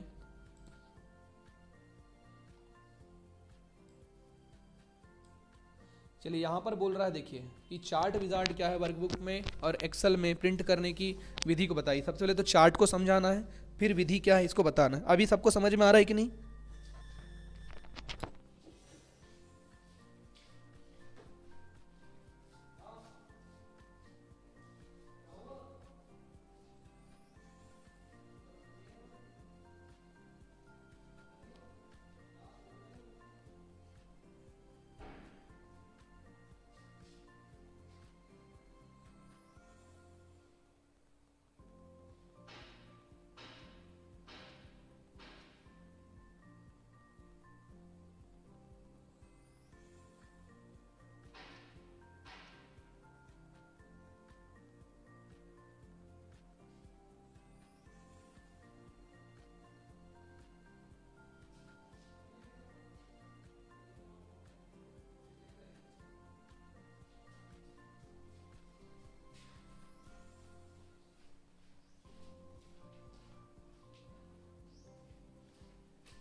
तो फ्रेंड्स यहाँ पर आपको क्या करना है, सबसे पहले यहाँ पे आपका जो विकल्प दिया हुआ है तो आपके सामने यहाँ शो हो रहे हैं, ठीक है। क्वेश्चन नंबर अगर 8 की बात करते हैं जो कि अथवा के अंतर्गत क्वेश्चन आपका दिया हुआ था, इसमें मुख्य रूप से चार्ट विजार्ड क्या होता है, ठीक है। सबसे पहले अगर विकल्प की बात करते हैं तो चार्ट विजार्ड क्या होता है। तो एक्सेल में देखिए मैं आपको बता चुका हूँ कि चार्ट क्या है। चार्ट का प्रयोग हम किस प्रकार से करेंगे, वर्कबुक और वर्कशीट को प्रिंट करने की विभिन्न विकल्पों को समझाइए। तो सबसे पहले चलिए चलते हैं यहाँ पर चार्ट के ऊपर। तो चार्ट क्या होता है, चार्ट का प्रयोग हम किस लिए करते हैं, जब 2 या 2 से अधिक, ठीक है, 2 या 2 से अधिक अगर आप मान लीजिए किसी चीज़ों की अगर तुलना करना चाहते हैं, ठीक, 2 या 2 से अधिक अगर चीज़ों की या किसी विषय वस्तु की अगर आप तुलना करना चाहते हैं तो उसके लिए किसका प्रयोग करना होता है, उसके लिए चार्ट का प्रयोग करना होता है। अब चार्ट का प्रयोग हम किस प्रकार से करेंगे, तो आप इंसर्ट के अंतर्गत जाइए, चार्ट जो यहाँ पर दिख रहे हैं देखिए चार्ट की अगर बात करते हैं तो चार्ट जो होते हैं कुल मिलाकर के 10 प्रकार के होते हैं, ठीक है। चार्ट की अगर हम लोग बात करेंगे टोटल आपके पास जो चार्ट अगर होंगे तो इन चार्ट के विकल्पों की बात करेंगे तो चार्ट 10 प्रकार के होते हैं, ठीक है। कॉलम चार्ट, पाई चार्ट, बार चार्ट, देखिए मोर कॉलम चार्ट पर क्लिक करते हैं तो सबसे पहले तो आपको यहाँ पर चार्ट को सिलेक्ट करने बोल रहा है, यहाँ पर डेटा बनाने बोल रहा है। चलिए मैं यहाँ पर डेटा बना लेता हूँ, ठीक है। यहाँ पर 3 4, चलिए यहाँ पर, ठीक है, इसको हम कन्वर्ट कर लेते हैं। तो यहाँ पे सबसे पहले क्लिक करते हैं, उसके पश्चात यहाँ पर कॉलम चार्ट पर क्लिक कर लेते हैं। देख सकते हैं कॉलम चार्ट यहाँ पर हमने क्लिक किया हुआ है। अब बात करते हैं दोस्तों चार्ट की, ठीक है। टाइप चार्ट टाइप, तो देखिए चार्ट के अगर प्रकार की बात करेंगे तो 2 या 2 से अधिक जानकारी को, मान लो अगर 2 या 2 से अधिक जानकारी को आप जब किसी, ठीक है, 2 या 2 से अधिक जानकारी को जब यूजर,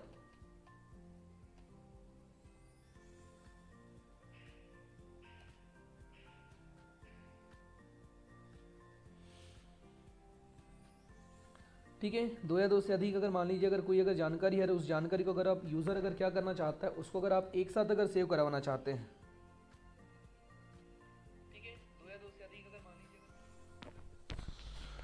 तो अगर मान लो आपने किसी चीज़ों की तुलना करना है, अगर मान लीजिए क्रिकेट मैच चल रहा है उसकी तुलना करना है, तो उसके लिए किसका निर्माण किया जाता है? चार्ट का। चित्रों के लिए तो आपके 10 प्रकार के चार्ट होते हैं, कॉलम चार्ट, लाइन चार्ट, देखिए अलग अलग यहाँ से बनेंगे, pie chart, bar chart, area chart, XY chart, stock chart, surface chart, radar chart, combo chart, ऐसे अलग अलग प्रकार के आपके क्या होते हैं? चार्ट होते हैं। तो चार्ट का प्रयोग क्यों किया जाता है दोस्तों? चार्ट का प्रयोग किया जाता है अपनी जानकारियों को व्यवस्थित करने के लिए, जानकारियों को सेव करने के लिए, या फिर जानकारियों को चित्रात्मक रूप से दर्शाने के लिए चार्ट का मुख्य रूप से प्रयोग किया जाता है।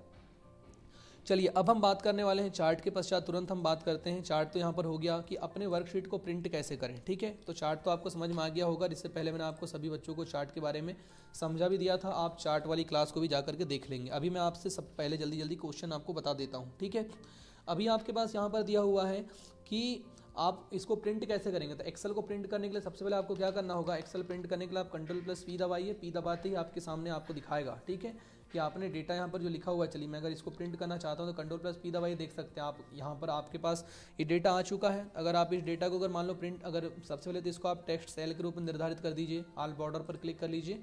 ऑल बॉर्डर पर आप क्लिक करके सबसे पहले आपको इसको क्या करना पड़ेगा? प्रिंट करना है। प्रिंट निकालने की विधि मैं आपको बता रहा हूँ, तो वही सब विधियाँ होती हैं यहाँ पर। प्रिंट बटन पर क्लिक करके आप इसको प्रिंट कर सकते हैं। कॉपी पर देख करके नंबर ऑफ कॉपी, कितनी कॉपी आपको निकालना है, ठीक है। उसी प्रकार से आप यहाँ पर प्रिंट एक्टिव सीट, उसके पश्चात यहाँ पर कलेक्ट, फिर उसके पश्चात पेज ओरिएंटेशन, लैंडस्केप चाहिए, पोर्ट्रेट चाहिए, तो आप यहाँ से पेजों के साइज को चयन कर सकते हैं, पेजों का साइज को आप यहाँ से ले सकते हैं।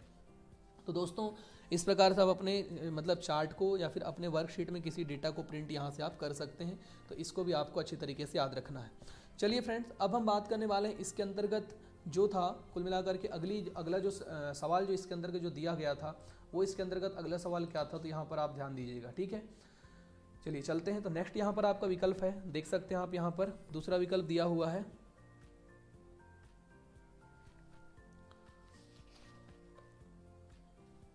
ठीक है। यहाँ पर आपको देखना है कॉलम फ्रीजिंग क्या है, आप कॉलम को कैसे छिपाएंगे और कैसे विभाजित करेंगे, इसको समझाइए। तो सबसे पहले यहाँ पर आपके सामने विकल्प बने हुए हैं।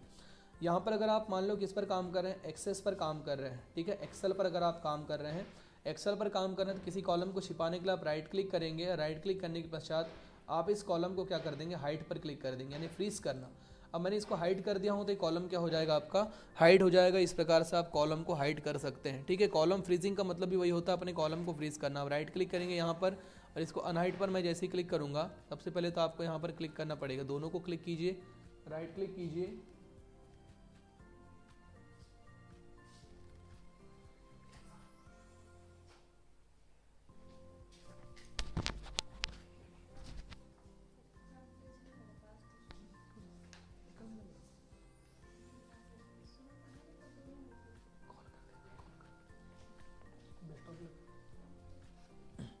तो दोस्तों इसमें आपको क्या करना होगा? यहाँ पर आपको इन दोनों को, जैसे मान लीजिए मैंने यहाँ पे सी कॉलम को अगर हाइड कर दिया हूँ, तो आप बी और सी को क्लिक करेंगे, राइट क्लिक करेंगे और अनहाइड करेंगे, तो ऑटोमेटिकली सी कॉलम यहाँ पर क्या हो जाएगा? दिखने लगेगा। तो इस प्रकार से आप इसको छिपा सकते हैं, दिखा सकते हैं, ये आपका महत्वपूर्ण विकल्प यहाँ पर होता है। उसके बाद दोस्तों अब हम बात करने वाले हैं मतलब कि यूनिट 5 की, कि यूनिट 5 में आपके कौन से क्वेश्चन यहाँ पर दिए हुए थे।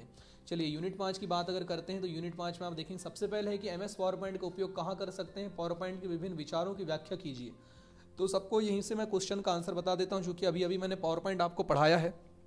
तो पावर पॉइंट प्रेजेंटेशन क्या होता है कि जब हम अपनी किसी जानकारी को या फिर यूज़र जब अपनी किसी बातों को किसी व्यक्ति के सामने जब सौंपना चाहता है, किसी व्यक्ति को अगर अपनी बातों को बताना चाहता है, तो उसके लिए वो किसका प्रयोग करता है? अगर चित्रात्मक रूप से अगर किसी चीज़ को प्रेजेंट करना है, उसको अगर मान लीजिए किसी विषय वस्तु के बारे में किसी जानकारी को अगर प्रेजेंट करना है, तो उसके लिए किसका प्रयोग करता है? वो करता है उसके लिए पावर पॉइंट प्रेजेंटेशन का प्रयोग करता है, ठीक है। पावर पॉइंट प्रेजेंटेशन के विचारों की व्याख्या, तो पावर पॉइंट प्रेजेंटेशन के माध्यम से हम संपूर्ण प्रकार के डेटा के स्लाइड तैयार कर सकते हैं और स्लाइड के रूप में हम उसको तैयार करके हम लिख सकते हैं। तो प्रेजेंटेशन के प्रत्येक पृष्ठ को स्लाइड कहते हैं, ये भी मैंने आपको अच्छी तरीके से समझा दिया हूँ, ठीक है।